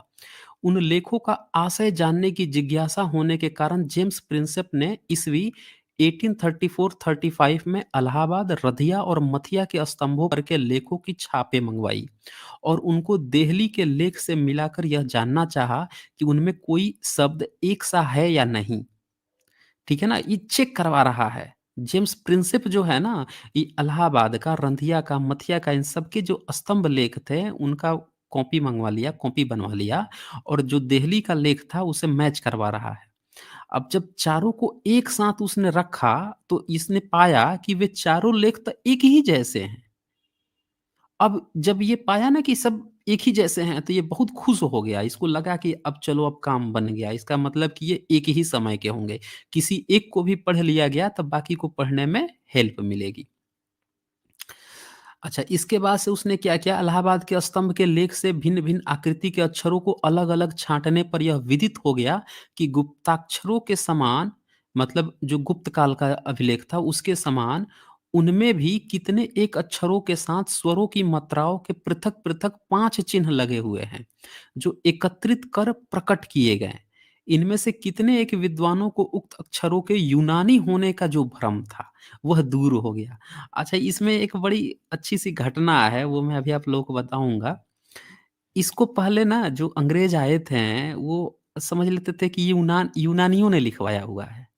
उनके यहाँ तो ये फ़ेमस था कि अलेक्जेंडर जो है, जो सिकंदर है, वो पूरी दुनिया जीता हुआ है। तो वो सब क्या सोचते थे उस समय तक कि भारत में अंग्रेज़ आया नहीं, जब जीत गया था सिकंदर तो भारत में आ गया था, और यहाँ पे आके जब जीता ना, तो हर जगह स्तंभ लेख लिखवा के गया था। वो ये सोचता था। क्योंकि उस वो तो कभी सोच भी नहीं पाया था कि भारत में पाली, प्राकृत और सम्राट अशोक जैसे भी प्रतापी राजा थे, वो कभी नहीं जानता था वो। ये ब्राह्मणों से मिला था, और वो जान गया कि अच्छा ये सब तो आज से 1000 साल पहले का, 1400 साल पहले का, ये पढ़ नहीं पाते हैं, तो ये सब अनपढ़ गँवार रहे होंगे उस समय। ये क्या जानते हैं? कुछ नहीं जानते हैं सब। तो ये भ्रम हो गया था, यहाँ से ये भ्रम दूर हो गया। अच्छा, स्वरों के चिन्हों को पहचानने के बाद मिस्टर प्रिंसेप ने अक्षरों को पहचानने का उद्योग शुरू कर दिया। और उक्त लेख के प्रत्येक अक्षर को गुप्त लिपि से मिलाना मिलाना और जो मिलता गया उसको वर्णमाला में क्रमवार रखना प्रारंभ किया। इस प्रकार बहुत से अक्षर पहचान में आ गए। देखिए दोस्तों, अंग्रेज कितना मेहनत किया था भारत के इन चीज़ों को पढ़ने के लिए। भारत के अभिलेख को पढ़ने के लिए अंग्रेज आके मेहनत कर रहा है। ये जो लोग थे, ये बैठ के जो है गप हाँक रहे थे स्पाइडरमैन और बैटमैन की, रामायण महाभारत का, हैं? अपना चीज़ें नहीं पढ़ पा रहे थे। देखिए ये स्टोरी आ ही गया यहाँ पे। देखिए बड़ा अच्छा-सा है, सुनिए इसको। अशोक के लेखों की लिपि मामूली देखने वालों को अंग्रेजी या ग्रीक लिपि का भ्रम उत्पन्न करा दे, ऐसी है। अब ये जो राजा एक आया था, ये टॉम कोरियट नामक मुसाफिर, तो ये अशोक के देहली स्तंभ को देखा और उसके पास एक लेटर लिख दिया एल हिटकर को। और लिखता क्या है कि मैं इस देश, मतलब इस देश हिंदुस्तान के दिल्ली, उस समय दिल्ली को दिल्ली बोलते थे, नामक शहर में आया जहां पर अलेक्जेंडर द ग्रेट, मतलब सिकंदर ने हिंदुस्तान के राजा पोरस को हराया और अपनी विजय की यादगार में उसने एक वृहद स्तंभ खड़ा करवाया जो अब तक वहां विद्यमान है। तो देखिए ढपोर संख ही देखिए, वो बेचारा बाहर से आया तो उसने क्या समझ लिया कि अलेक्जेंडर जो पूरा विश्व जीता है तो वही अपने जीत में यहाँ पे लिखा हुआ है, स्तंभ खड़ा किया है। ये ढपोर संख थे तो ये क्या पहुंचा दिए, भीम की गदा है। ये इतने चालू लोग थे कि सीधे भीम की गदा। अरे सम्राट अशोक को तुम बताता है कि चंद्रगुप्त मौर्य, चाणक्य नीति तुम बताता है मुद्रा राक्षस लिख के बैठा हुआ था, हैं? चाणक्य नीति लिख के बैठा हुआ था तुम, हैं? तुम पूरा इतना कहानी बता रहा था और तुमको पता ही नहीं था कि मौर्य जो है ये भारत में स्तंभ लेख लिखवाए थे। अरे लेख तुमको नहीं पढ़ने आता था ठीक है, लेकिन इतना तो पता होना चाहिए था ना कि इतना ये जितने लेख हैं सम्राट अशोक के हैं, ये भी नहीं पता था। ये धूर्त आज बताता है कि नहीं, नहीं पुराणों से इतिहास खोजिए जी। पुराणों में ना चंद्रगुप्त की माता जो मूरा हैं, वो दासी थीं, नीच जाति होता है मौर्य। ये बताता है, ये आज इतिहास बताने चला है ये। इसको पता ही नहीं था कि ये सारे स्तंभ लेख जो हैं सम्राट अशोक और मौर्यों ने खुदवा रखे हैं यहाँ पे, हैं? तो जो जो जैसा आया, वो आया बेचारा, तो उसके मन में अलेक्जेंडर द ग्रेट था, तो अलेक्जेंडर द ग्रेट पे थोप दिया। इसके मन में भीम था, तो भीम की गदा थोप दिया। पूरी कहानी चल रही, इतिहास से किसी को मतलब नहीं है। जो मन में आया वैसे इतिहास को घसीट के इन लोगों ने खींच के रख दिया। आज भी खींच के रखे हैं सब वैसे ही। तो देखिए, अब तक यहाँ विद्यमान है और ये चीज़ इस पर लिखी हुई है। इस तरह जब टॉम कोरियट ने अशोक के लेख वाले स्तंभ को बादशाह सिकंदर का खड़ा करवाया हुआ मान लिया, तो उस पर के लेख के पढ़े न जाने तक दूसरे यूरोपियन यात्री आदि का उसकी लिपि को ग्रीक मान लेना कोई आश्चर्य की बात नहीं है। सब ग्रीक मान लिए थे। क्योंकि उसमें भी जब आप धम्म लिपि पढ़ोगे ना सम्राट अशोक के समय की, तो उसमें भी आपको ऐसे ही दिखेगा, अल्फ़ा, बीटा, गामा टाइप के कुछ-कुछ लेटर दिखेंगे, उल्टे-सीधे में दिखेंगे, तो सब समझ लिए थे कि ग्रीक ही है। पादरी एडवर्ड टेरी ने लिखा है कि टॉम कोरियट ने मुझसे कहा कि मैंने दिल्ली में ग्रीक लेख वाला एक बहुत बड़ा पाषाण का स्तंभ देखा, जो अलेक्जेंडर द ग्रेट ने उस प्रसिद्ध विजय की यादगार के निमित्त उस समय वहां पर खड़ा करवाया था। इसी तरह दूसरे लेखकों ने उस लेख को ग्रीक लेख मान लिया था। तो इसीलिए दोस्तों मैं कहता हूं आप लोगों को कि विदेशी राइटर भी अगर आपका इतिहास पर कुछ गड़बड़ सड़बड़ लिख रहा है ना, आंख मूंद के मत मानिए। वो भी खूब गांजा फूंक के मारे हुए हैं। हर जगह संस्कृत का राग आलाप देंगे और ये नहीं चेक करेंगे कि भाई ये जो ये कतई चेक नहीं करेंगे कि भाई जो चीज है ना, ये पहले पढ़ ली गई थी संस्कृत समझ के, और जो धम्म लिपि है, जो पाली प्राकृत भाषा है, बाद में खोजी गई। अच्छा, जब बाद में खोज ली गई तो अब ये भी नहीं कर रहे हैं कि चलो अब मिल गई तो उसके अनुसार फिर से गुप्त वंश की और उसके बाद के जितने अभिलेख है उसको पाली प्राकृत के माध्यम से समझे। ये भी काम नहीं कर रहे हैं। और आज के जो इतिहासकार हैं, जिसको ये कहेंगे कि अरे ये कौन से इतिहासकार है, आज के जो नए रिसर्चर लोग हैं यही काम कर रहे हैं। जब आपको बेस मिल गया ना तो बेस से आगे बढ़ते हैं ना। अरे आपको जब न्यूटन्स लॉ पता चलेगा तब आप न्यूटन्स लॉ का प्रयोग करके आप उस पर जाओगे ना, आइंस्टीन पे, या आइंस्टीन का फॉर्मूला पहले यूज कर लोगे या फिर जाओगे न्यूटन पे। हमेशा बेस से चला जाता है ना। तो ये लोग पहले उसको संस्कृत मान मून के बैठ गए हैं, आज भी वही मान लिए हैं, इसीलिए फेक न्यूज फैलती है। चलिए आगे बढ़ते हैं। तो इसमें आगे ये लिखते हैं, उनका अनुवाद करने का उद्योग किया गया, परंतु कुछ तो अक्षरों के पहचानने में भूल हो जाने, कुछ वर्णमाला पूरी ज्ञात न होने, और कुछ उन लेखों की भाषा को संस्कृत मानकर, ये ध्यान दीजिएगा, ये उस समय गौरीशंकर हीराचंद्र ओझा ने ये बात लिख दिया है। कुछ उन लेखों की भाषा को संस्कृत मानकर उसी भाषा के नियमानुसार पढ़ने से यह उद्योग निष्फल हुआ।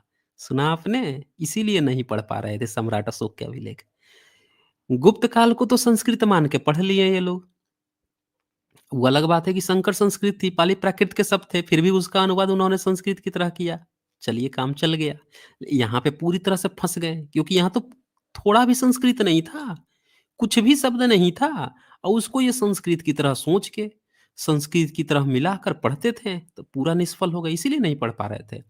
इससे भी प्रिंसेप को निराशा ना हुई। ठीक है, अच्छी बात है, निराशा नहीं हुई तो आगे वो बढ़ता रहा, वो बेचारा, उसको तो पढ़ना ही पढ़ना था।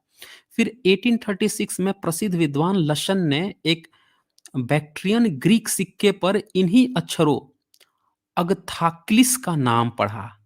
देखिए, ये देखिए, ध्यान दीजिएगा। अगथाक्लिस जो है धम्म लिपि में लिखा हुआ था, उसको उसने पढ़ा वहां पे। कहाँ पे? बैक्ट्रियन ग्रीक जो क्वाइंस था वहां पे। ईसा संख्या 1837 में मिस्टर प्रिंसेप ने सांची के स्तूपों से संबंध रखने वाले स्तंभों, दिए हुए खुदे हुए कई एक छोटे छोटे लेखों की छापे एकत्र कर उन्हें देखा, तो उनके अंत के दो अक्षर एक से दिखाई दिए और उनके पहले प्रायः स अक्षर पाया गया, जिसको प्राकृत भाषा के संबंध कारक के एक वचन का प्रत्यय श्य से मानकर अनुमान किया। देखिए स्य होता है ना, ये पाली प्राकृत में आता है, स्य स्य। ये सब भी आप देखिएगा, इनकी जब पकड़ना हो ना संस्कृत की इनकी चोरी, तो जहां जहां स्य आए वो समझ जाइए इन्होंने पाली प्राकृत से उठा के अपने में लगाया है संस्कृत में। अब बहुत जगह मिल जाएगा, ये पूरा पूरा उठा के कॉपी पेस्ट, उसी से पता चलता है कि ये संस्कारित किए हैं। इसका अपना मूल शब्द है पाली प्राकृत का। मानकर अनुमान किया वे सब लेख अलग अलग पुरुषों के दान प्रकट करते होंगे, और अंत के दोनों अक्षर जो पढ़े नहीं जाते और जिनमें से पहले के साथ आ की मात्रा और दूसरे के साथ अनुस्वार लगा है, उनमें से पहला अक्षर दा और दूसरा न के ऊपर जो बिंदु है, इसको संस्कृत में ये लोग नम पढ़ते थे, न आधा म पढ़ते थे। जबकि पाली में जो ये अनुस्वार दिख रहा है ना आपको, बिंदी दिख रहा है, उसका अंग जो होता है ना, अंग नीचे ग, अंग, उंग, नंग, उंग, ऐसे होता है। दानंग, इसको पढ़ा जाएगा दानंग। बुद्धंग शरणंग, ऐसे होता है। बुद्धम शरणम नहीं होता है, बुद्धंग शरणंग, ये होता है। ही होगा। इस अनुमान के अनुसार द और न की पहचाने जाने पर वर्णमाला संपूर्ण हो गई। पहले क्या था ना, न को ये लोग र समझ लेते थे। लिखा हुआ है नीचे, मैं दिखा दूँगा वो भी। इस अनुमान के अनुसार द और न के पहचाने जाने की वर्णमाला संपूर्ण हो गई और देहली, इलाहाबाद, सांची, मथिया, रहिया, गिरनार, धौली आदि के लेख सुगमतापूर्वक पढ़ लिए गए। इससे यह भी निश्चय हो गया कि उनकी भाषा जो पहले संस्कृत मान ली गई थी, वह अनुमान ठीक न था, वरन उनकी भाषा उक्त स्थानों की प्रचलित देसी प्राकृत भाषा थी। ठीक है ना? देखिए, पहले ये लिख दिए हैं कि निश्चय हो गया कि उनकी भाषा जो पहले संस्कृत मान ली गई थी, वह अनुमान ठीक नहीं था। तो भाई, जब आप ये चीज़ एक्सेप्ट कर लिए हैं कि सम्राट अशोक के अभिलेख आप लोग संस्कृत मान लिए थे, वो ठीक नहीं था, पाली प्राकृत था, तो बहुत अच्छी बात है। उसी तरह से गुप्त गुप्त वंश के और उसके बाद के जितने वंश हैं, उनको भी आप मानिए ना पाली प्राकृत। देखिए अभी, और ये संकर संकर संस्कृत, हाइब्रिड संस्कृत, अब फिर अर्थ निकालिए इसकी तरफ से, फिर देखिए क्या अर्थ आता है। क्यों संस्कृत संस्कृत का रट्टा मार रहे हैं? ये चीज़ आप लोगों को समझनी होगी दोस्तों। और आज के जितने स्कॉलर हैं, कोई भी इस बात पर ध्यान नहीं देता है। हाँ जी, संस्कृत में मिल गया अभिलेख, संस्कृत में मिल गया जी अभिलेख। अच्छा, उन्होंने कहा है, अच्छा सोलोमन ने कह दिया, अच्छा, अच्छा, अच्छा, डीसी सिरकर ने कह दिया, अच्छा, अच्छा, अच्छा। मान लो भैया। भाई साहब, आपको ये खोजना पड़ेगा, नहीं करोगे तो आपके इतिहास को बर्बाद करके ये बैठ गए हैं सब। अभी नहीं चेंज हुआ है, एज़ इट इज़। संस्कृत में पढ़े थे अंग्रेज ना, संस्कृत में ही वैसे रखे हुए हैं। अब आप जब पता चल गया कि सम्राट अशोक के पाली प्राकृत के हैं, तो पाली प्राकृत से बढ़ोगे तो अचानक संस्कृत थोड़े आ जाएगा। अरे संकर संस्कृत हो रहा है ना, तो अभी जो अर्थ उसका निकलेगा वो पाली प्राकृत की तरह आपको निकालना पड़ेगा। तब जाके आपको सच्चाई पता चलेगी गुप्त वंश की और उसके बाद के जितने वंश हैं तब की। चलिए आगे देखते हैं। इसके बाद से जो है ना, खरोष्ठी लिपि आपने खूब सुना होगा एक। खरोष्ठी लिपि की भी खूब ज़िक्र आता है। खरोष्ठी लिपि जो है पाकिस्तान के मनसेहरा वगैरह में या अफ़गानिस्तान, इन क्षेत्रों में पाई जाती थी। तो ये इसका भी बड़ा अच्छा कहानी है। इसको भी ये लोग नहीं पढ़ पाए थे। कर्नल जेम्स टॉड ने एक बड़ा संग्रह बैक्ट्रियन, ग्रीक, शक, पार्थियन और कुशन वंशी, देखिए जो कुषाण थे, कुशन वंशी राजाओं के प्राचीन सिक्कों का किया था। जिसकी एक ओर प्राचीन ग्रीक और दूसरी ओर खरोष्टी अक्षरों के लेख थे। बस ध्यान दीजिएगा यहीं पे, सारा सारा खेल पकड़ में आ जाएगा।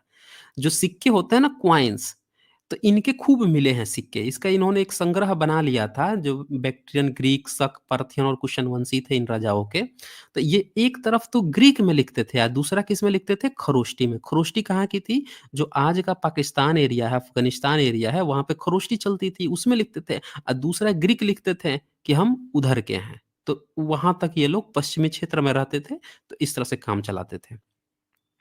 तो इसी में आपको मिलेगा वो, जिसको कहेंगे कि अरे बलराम मिल गया, अरे कृष्ण मिल गया। कृष्ण लिखा को कृष्ण बता देंगे, बलराम बता देंगे, धम्मचक्र हाथ में लिए हुए है। वो धम्मचक्र लिए हुए है, बुध मार्ग को पकड़ रहा है वो, और उसको बता देंगे कि ये उसमें मिल गया। अरे खरोष्टी लिपि प्रयोग कर रहा है वो क्षेत्र जो है बौद्धों का क्षेत्र था वो। तो जनरल वेंटुरा ने ईस्वी 1830 में मानिकियाल के स्तूप को खुदवाया। देखिए, खुदवाया किसको रहा है? स्तूप को खुदवा रहा है, मंदिर को नहीं खुदवा रहा है। अरे उतना पुराना मंदिर होगा तब तो खुदवाएगा ना। सारे इनके इतिहास ही स्तूपों से मिले हैं। स्तूप न बनवाया गया होता तो भारत का इतिहास न पता चलता। सारे स्तूपों के खुदाई से पता चला है। तो खुदवाया तो उनमें से कई एक सिक्के और 2 लेख खरोष्टी लिपि के मिले। अब बताइए खरोष्टी लिपि किसमें से मिल रहा है? खुदवाया किसका जा रहा है? स्तूप खुदवाया जा रहा है, वहाँ से मिल रहा है। पूरा वो क्षेत्र ही जो है बौद्धों का क्षेत्र था। ये समझना पड़ेगा आप लोगों को। आजकल ये प्रचार फैला रहे हैं कि नहीं, नहीं खरोष्टी में ना क और आधा श का, छ का वो मिल गया। अरे मिल गया है, भाड़ में जाए मिल गया है। पूरा बौद्धों का क्षेत्र था वो। तुम्हारा कुछ लेना-देना नहीं है उनसे। तो 2 लेख खरोष्टी लिपि के मिले। इसके अतिरिक्त सर अलेक्जेंडर बंस आदि प्राचीन शोधकों ने भी बहुत से प्राचीन सिक्के एकत्र किए, जिनके एक ओर के प्राचीन ग्रीक अक्षर तो पढ़े जाते थे। देखिए, ग्रीक अक्षर ये लोग पढ़ लेते थे क्योंकि एक तरफ ग्रीक रहता था, और दूसरी ओर की खरोष्टी अक्षरों को पढ़ने के लिए कोई साधन नहीं था, नहीं पता था। भारत खत्म हो गया था उस समय तक, अंग्रेजों के समय तक खरोष्टी चलती नहीं थी। ये तो तीसरी सदी में ही खत्म हो गई थी लगभग। तो इन अक्षरों के लिए भिन्न-भिन्न कल्पनाएँ होने लगी। ऑफ़ कोर्स सीधी-सी बात है। जैसे सम्राट अशोक के को अभिलेख को इन लोगों ने भीम की गदा बता दिया, वैसे ही खरोष्टी लिपि को भी इन लोगों ने कल्पना में बताना शुरू कर दिया। अब ये थोड़े बताएँगे कि ये बौद्धों की लिपि थी, बौद्ध लिखते थे, नहीं बताएँगे ये।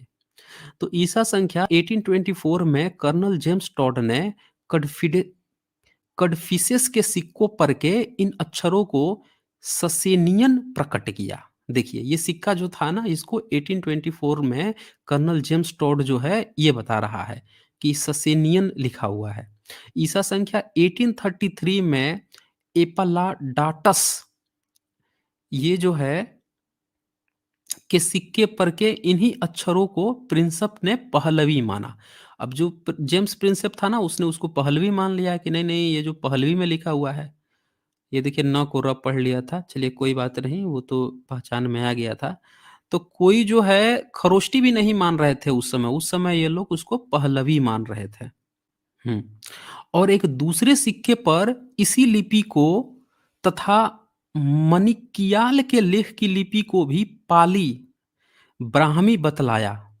देखिए, पाली लिखा हुआ है ना, पाली बतलाया और उनकी आकृति टेढ़ी होने से यह अनुमान किया है कि छापे और महाजनी लिपि के नागरी अक्षरों में जैसा अंतर है, वैसा ही देहली आदि के अशोक के लेखों की पाली लिपि और इनकी लिपि में है। अब देखिए, ब्राह्मी को ये ब्रैकेट में लिख रहे हैं, ये लोग अब पाली लिपि समझने लगे थे। उस समय धम्म लिपि जानते नहीं थे, ये ब्राह्मी लिपि बाद में नाम दिए हैं सब ये समझना पड़ेगा आपको। उस समय ये सब पाली लिपि ही बोलते थे, धम्म लिपि अब कहा जा रहा है, ये ब्राह्मी ब्राह्मी खूब हल्ला किए हैं सब, इनकी लिपि थी। परंतु पीछे से स्वयं प्रिंसेप को अपना अनुमान अयुक्त जचने लगा, मतलब सही नहीं लगा, वो उसको पाली समझ लिए खरोष्टी को। सन 1834 में कप्तान कोल्ट को एक स्तूप में इसी लिपि का एक लेख मिला, जिसको देखकर प्रिंसेप ने फिर उन अक्षरों को पहलवी माना। अच्छा, उसके बाद से पहलवी पहल्लव जो थे ना, जैसे शक थे ना, शक कुषाण, इसी तरह से पहल्लव भी आए हुए थे। तो ये सोच रहे थे कि सब पहल्लवों का ना कोई पहलवी लेख है, वो समझ रहे थे प्रिंसेप। पाली समझे, अब पहलवी समझे, उसी में कन्फ्यूज़ थे। खरोष्टी को ये लोग तब तक नहीं रिकॉग्नाइज़ कर पा रहे थे। अच्छा, अफ़गानिस्तान में प्राचीन शोध के कार्य में लगे हुए मिस्टर मेसन को जब यह मालूम हो गया कि एक ओर ग्रीक लिपि में जो नाम है, ठीक वही नाम दूसरी ओर की लिपि में है, तब उसने मिनंडर, एपल्लाडाटस, हर्मियस, बसिलियस राजा और साटेरस खरोष्टी शब्दों के खरोष्टी चिन्ह पहचान लिए। तब उन लोगों ने इन चीज़ों को पहचाना और वे प्रिंसेप को लिख भेजे।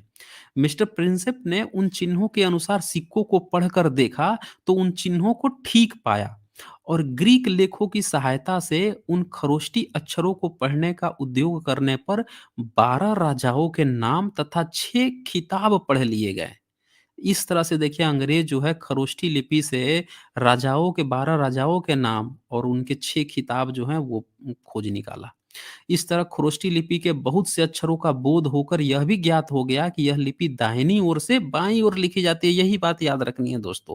हम लोग आजकल जो देवनागरी लिखते हैं ना, हम लोग क्या लिखते हैं, बाएं से दाएं, और जैसे उर्दू लिखा जाता है ना दाहिने से बाएं, उसी तरह से खरोष्टी लिपि भी दाहिने से बाएं लिखी जाती थी।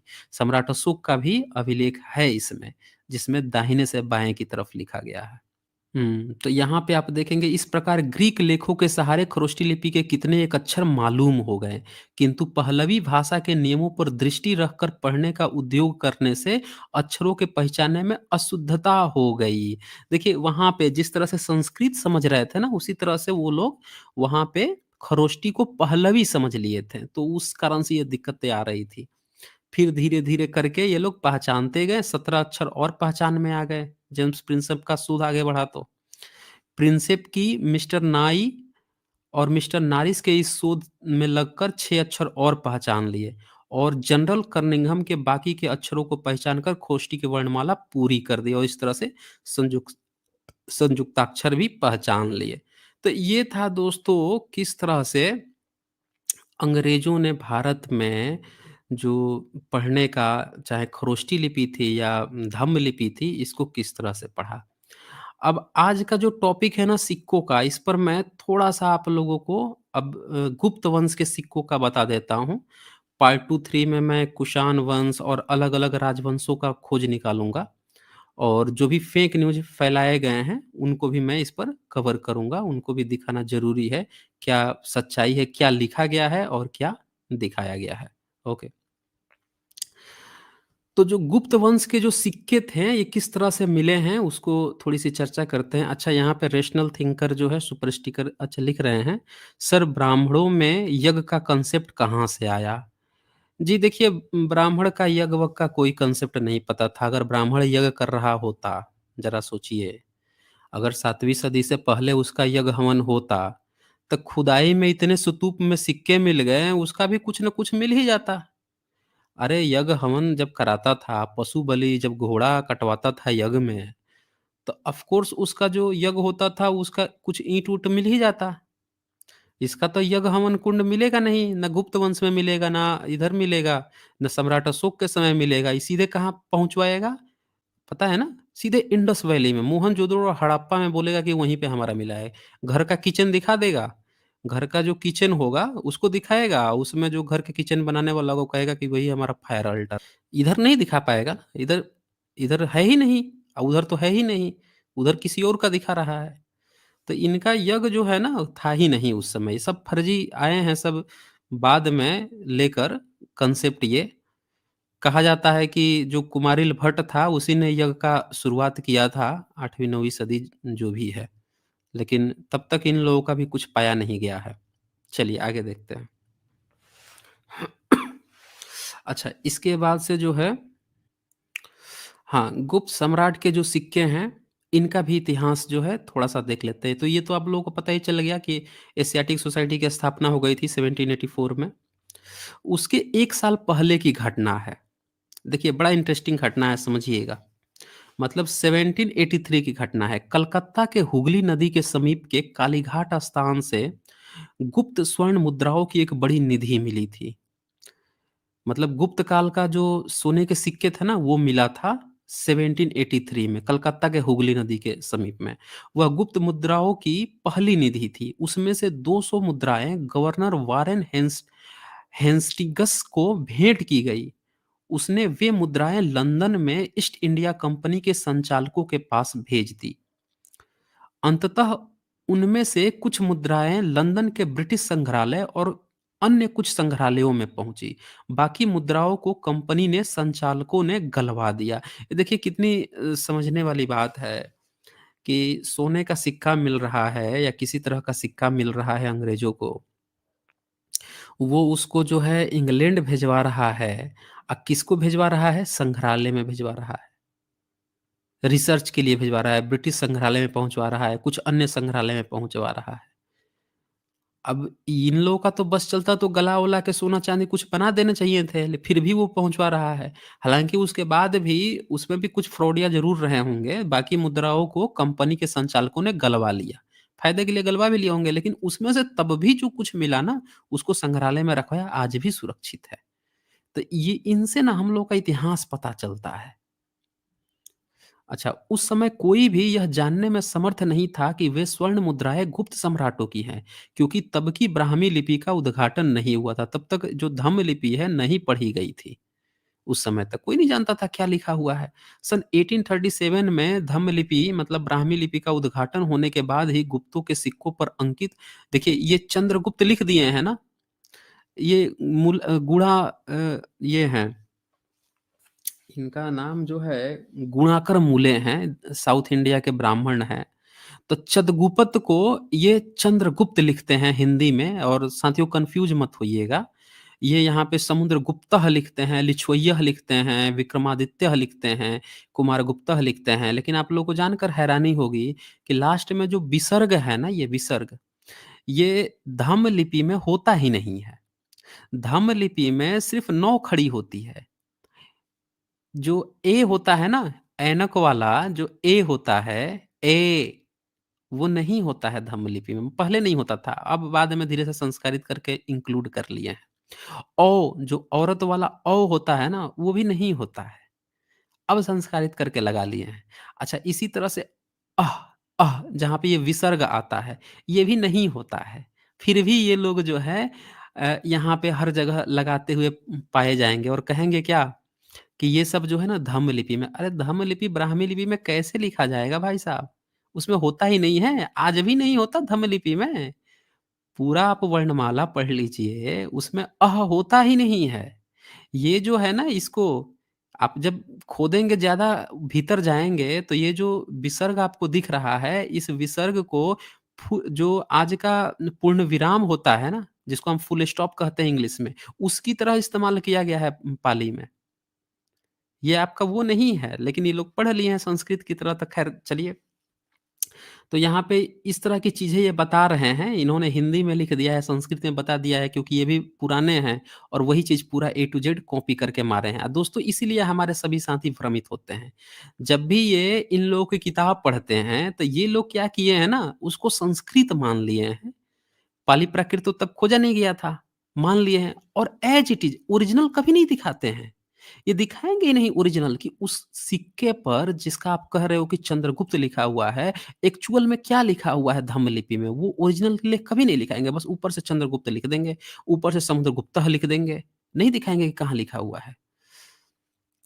अच्छा, इसके बाद से आगे आप देखिए पिछले लगभग सवा सौ अ, हाँ, सवा 200 वर्षों से उत्तर भारत के अनेक स्थानों से गुप्त स्वर्ण मुद्राओं की निधियाँ मिली हैं। उत्तर प्रदेश के टांडा, फैजाबाद, कोटवा, गोरखपुर, बस्ती, टिकरी, मिर्ज़ापुर, वाराणसी, ये गोपालपुर मतलब गोरखपुर, जौनपुर, भभुआ, कुशुम्भी जो उन्नाव है आज, झूसी, इलाहाबाद आदि स्थानों से गुप्त मुद्राओं की निधियाँ मिली है।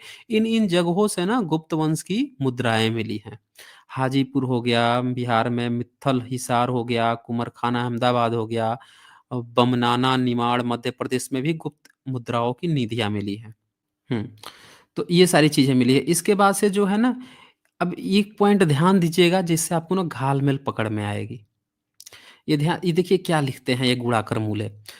गलतियाँ तो की है, अब इन्हीं लोगों का मैं रेफ़रेंस इसलिए दिखा रहा हूँ क्योंकि जो सिलेबस में बच्चे पढ़ते हैं ना, इन्हीं लोगों की किताबें उठाते हैं और फँस जाते हैं, समझ नहीं पाते हैं। तो इसीलिए मैं दिखाऊँगा और गलतियाँ भी बताऊँगा कि इन लोगों ने कहाँ-कहाँ गलतियाँ की है और क्या सही बातें इन्होंने लिखी है, वो भी दिखाऊँगा मैं।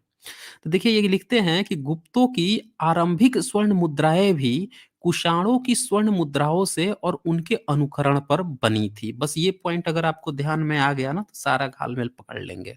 क्या लिख रहा है? गुप्त वंश जो है, जो भारत में गुप्त वंश है, किसके अनुसार बनाया था अपनी मुद्रा? तो कुषाणों की स्वर्ण मुद्राओं से और उनके अनुकरण मतलब जैसा वो बनाते थे उसी तरह से बनाया था। कुषाण कौन थे? बाहर से आए थे ना जी, वो तो बौद्ध थे। बौद्धों की तरह ही गुप्त वंश भी अपने मुद्राएँ बनवा रहा था, कहने का मतलब ये है। ठीक है?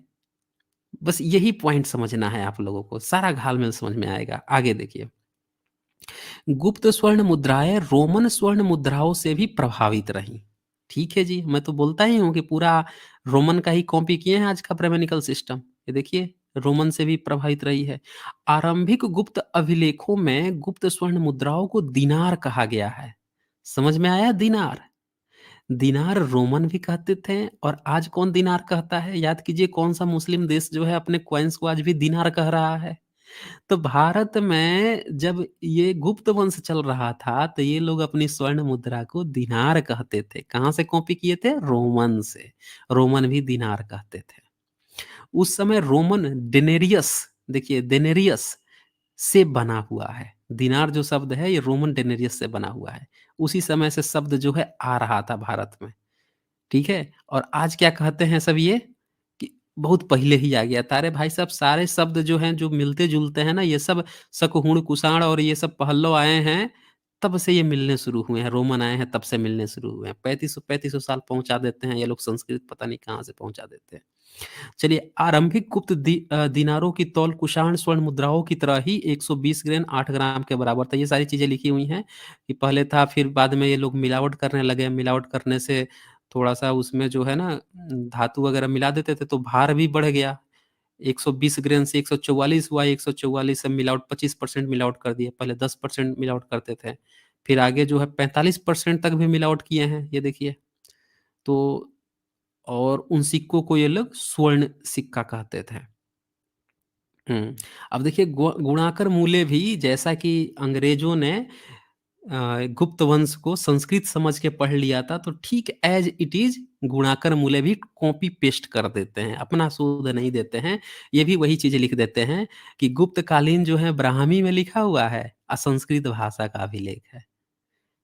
क्योंकि उस समय तक तो जानता भी नहीं था कोई ना कि धम्म लेख होता है और पाली प्राकृत भाषा होती है, जानते ही नहीं थे। तो इन्होंने as it is copy paste मार दिया है यहाँ पे। अच्छा, इसके बाद से जबकि सिक्के मैं दिखाऊँगा ना तो ये सब अपने नाम जो हैं पाली प्राकृत में लिखवाए हुए हैं। समुद्रगुप्त जिसे आप कहते हो अपना नाम समुद्रगुप्त लिखवाया हुआ है। समुद्रगुप्त नहीं लिखवाया हुआ है संस्कृत की तरह, समुद्रगुप्त लिखवाया हुआ है। चंद्रगुप्त चंद्रगुप्त लिखवाया हुआ है। चलिए, अब इस पर ध्यान से देखिएगा अभी और थोड़ा-सा आपको पता चल जाएगा। गुप्त शासकों की स्वर्ण मुद्राएँ इतने अधिक प्रकार और उपप्रकार की हैं कि सबका वर्णन कर पाना यहाँ संभव नहीं है।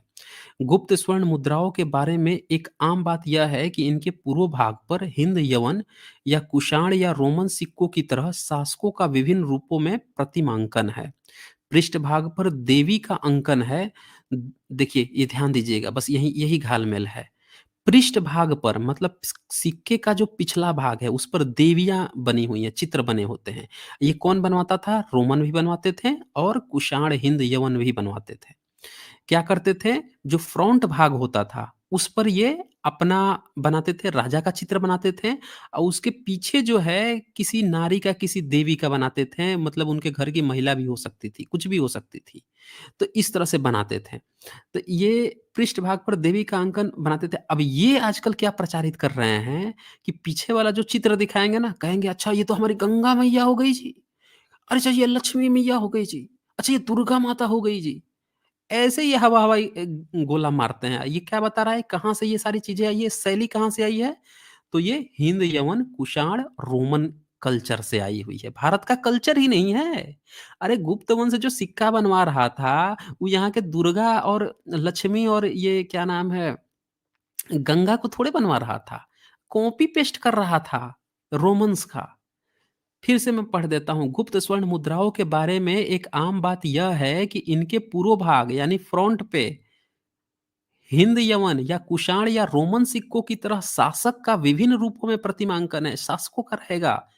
और पीछे क्या रहेगा सिक्के के पीछे? तो पृष्ठभाग पर किसी देवी का चित्रण रहेगा। ठीक है? अब आगे देखिए। ये चंद्रगुप्त प्रथम जो है जिसको चंद्रगुप्त कहते हैं, ये सिक्का इन्होंने किताब में बहुत अच्छे से नहीं दिखाया है। चलिए कोई बात नहीं। आगे की जो स्ट्रीम होगी तो मैं वेल क्वालिटी का आप लोगों को अलग से दिखाने का प्रयास करूँगा। तो इसमें दिखाया है कि राजा-रानी दोनों एक साथ खड़े हैं और हुँ, हाँ, ये एक आप लोगों को कॉइन्स दिखाता हूँ मैं। इस कॉइन को अश्वमेध अश्वमेध इन लोगों ने प्रचारित कर रखा है। ये घोड़ा यहाँ दिखा हुआ है, ये घोड़ा दिख रहा है ना? अब पीछे यहाँ पे एक आपको औरत दिख रही है, ये और ये सामने घोड़ा है और पीछे एक औरत है, जो इनकी सहेली थी। अब इस घोड़े को ये क्या बताएँगे कि अश्वमेध यज्ञ हो गया है जी। क्या बताएँगे? अश्वमेध यज्ञ हो गया है जी। कहीं नहीं लिखा है, पूरा सिक्का खोद के पढ़ लीजिए। ऊपर यहाँ पे पढ़िएगा तो राजा धीराज मिल जाएगा आपको। यहाँ नीचे जो है वो लिखा हुआ मिलेगा आपको, शी लिखा हुआ मिलेगा। देखिए यहाँ पे मैं दिखा देता हूँ क्या लिखा हुआ है। गुप्त काल की काफ़ी मुद्रा मिली है, जिनमें से कुछ मुद्रा को यहाँ रखकर बगल में एक मुद्रा है जिस मुद्रा पर एक घोड़ा का चित्र बना हुआ है। चलिए, हाँ देखिए क्या लिखा हुआ है, शो वर्णमाला का सो लिखा हुआ है। घोड़ा के नीचे जो यहाँ पे था ना ये घोड़ा के नीचे जो था यहाँ पे, ये शो लिखा हुआ है। ये लिखा हुआ है ये धम्म लिपि में ऐसे। और इसी मुद्रा के दूसरी ओर रानी का जो चित्र है, उस धम्म लिपि में कान अधगोहन लिखा हुआ है। ये जो रानी जो है ना, इन लोगों का स्टाइल था, पीछे रानी बनाते थे। यहाँ पे अधगोहन, कान अधगोहन लिखा हुआ है यहाँ पे। ये भ्रम का पुलिंदा आप किताब पढ़ेंगे, वहाँ पे आपको मिल जाएगा 69 नंबर पेज पे। किताब ज़रूर खरीद के पढ़ लीजिए। इनका प्रोपेगेंडा अगर पकड़ना है ना, तो पूरा वो खोल के निकाल के पढ़िए, कैसे इन लोगों ने बेवकूफ़ बना रखा है। यहाँ पे कहीं भी अश्वमेध नहीं लिखा हुआ है और आपको क्या प्रचार फैलाएगा ये सिक्का कॉइन दिखा के कि नहीं, नहीं भाई साहब, गुप्त वंश जो है अश्वमेध यज्ञ करवाता था। ये सिक्का दिखा के आपको बताया जाएगा। है ही नहीं अश्वमेध। तो इस तरह से ये लोग ना फर्जी प्रोपेगेंडा करते हैं। अच्छा, इसके बाद से जो है कुछ और भी सिक्के हैं, दिखा देता हूँ मैं आपको। हाँ, इस तरह के कुछ सिक्के मिले हैं, ये कनिष्क काल के मिले हैं। कनिष्क पर तो ख़ैर मैं फिर से एक अलग स्ट्रीम करूँगा, उसमें पूरा दिखाऊँगा इनको। ये देखिए धम्मचक्र जो है इसको चलाते हुए इंसान दिख रहा है। ये आपको एलिफेंट दिख रहा है, ये राजा दिख रहा है, यहाँ बोडो लिखवाया हुआ है, ये देखिए रोमन में बोडो लिखवाया हुआ है। दिख रहा है आपको? तो ये सब आके ना भारत में कनिष्क हो गए, पहल्लो हो गए, शक हो गए, सब लोग बौद्ध बन गए थे। तो उनकी जो-जो चीज़ें थी ना, वो सारी चीज़ें जो हैं आके यहाँ पे शामिल हो रही थी। इनके सिक्कों पर जैसे धम्मचक्र मिल जाएगा, त्रिरत्न मिल जाएँगे, रोमन लिपि में बुद्धो लिखवाए हुए हैं, ये सारी चीज़ें देखने को आपको मिल जाएँगी। अच्छा, इसी तरह से ये चौथी संगीति भी करवाया था। स कुषाण सम्राट जो है, चौथी संगीति कराया था गुप्त गुप्त काल का इसके बाद गुप्त काल का आता है। तो ये जो चौथी संगीति कराया था, इसी से आप समझ सकते हैं कि कितना महान राजा रहा होगा। तीसरी संगीति किसने कराई थी? सम्राट अशोक ने कराई थी ना। अब कनिष्क राजा चौथी संगीति करा रहा है, इसका मतलब आप समझते हो? बौद्धों का कितना महान वो राजा था वो। इसको क्या बताते हैं सब कि नहीं-नहीं इन्होंने ना ये शिव भक्त थे। इनके जो सिक्के हैं ना उसपे शिव जी खड़े हुए हैं त्रिशूल लेके। अरे धूर्तो! एक बौद्ध सम्राट जो ये करवा रहा है, संगीति करवा रहा है, तुम्हारे वेद मंत्रों को तुम्हारे अगर उपनिषद और वेद उस समय एक्जिस्ट करते थे, उनको बुला के काहे नहीं एक बार भी वो करवा लिया? द्वैत, अद्वैत अगर तुम्हारे शिव जी उस समय एक्जिस्ट करते थे, तो एक भी संगीति क्यों नहीं करवा लिया? तुम्हारे किताब में नाम है इसका कनिष्क का? चले हो गाल बजाने की हाँ, ये हमारे शिव जी इनके कॉइन्स पे शिव जी दिखते हैं त्रिशूल लिए हुए। गंगा मैया और दुर्गा मैया दिख जाती हैं। फर्जी-फर्जी बातें। तो साथियों ये सच्चाई है आप लोगों को समझना होगा कि ये लोग किस तरह से धूर्तता करते हैं, किस तरह से जो है ना पब्लिक को बेवकूफ़ बनाते हैं। तो आज का जो है सेशन यहीं पे रहने देते हैं। नेक्स्ट में मैं सिक्कों का जो है और इतिहास और जो इससे रिलेटेड चीज़ें हैं वो और दिखाऊँगा मैं। और आज तो काफ़ी डेढ़ घंटे लगभग हो चुके हैं, तो डेढ़ घंटे काफ़ी है।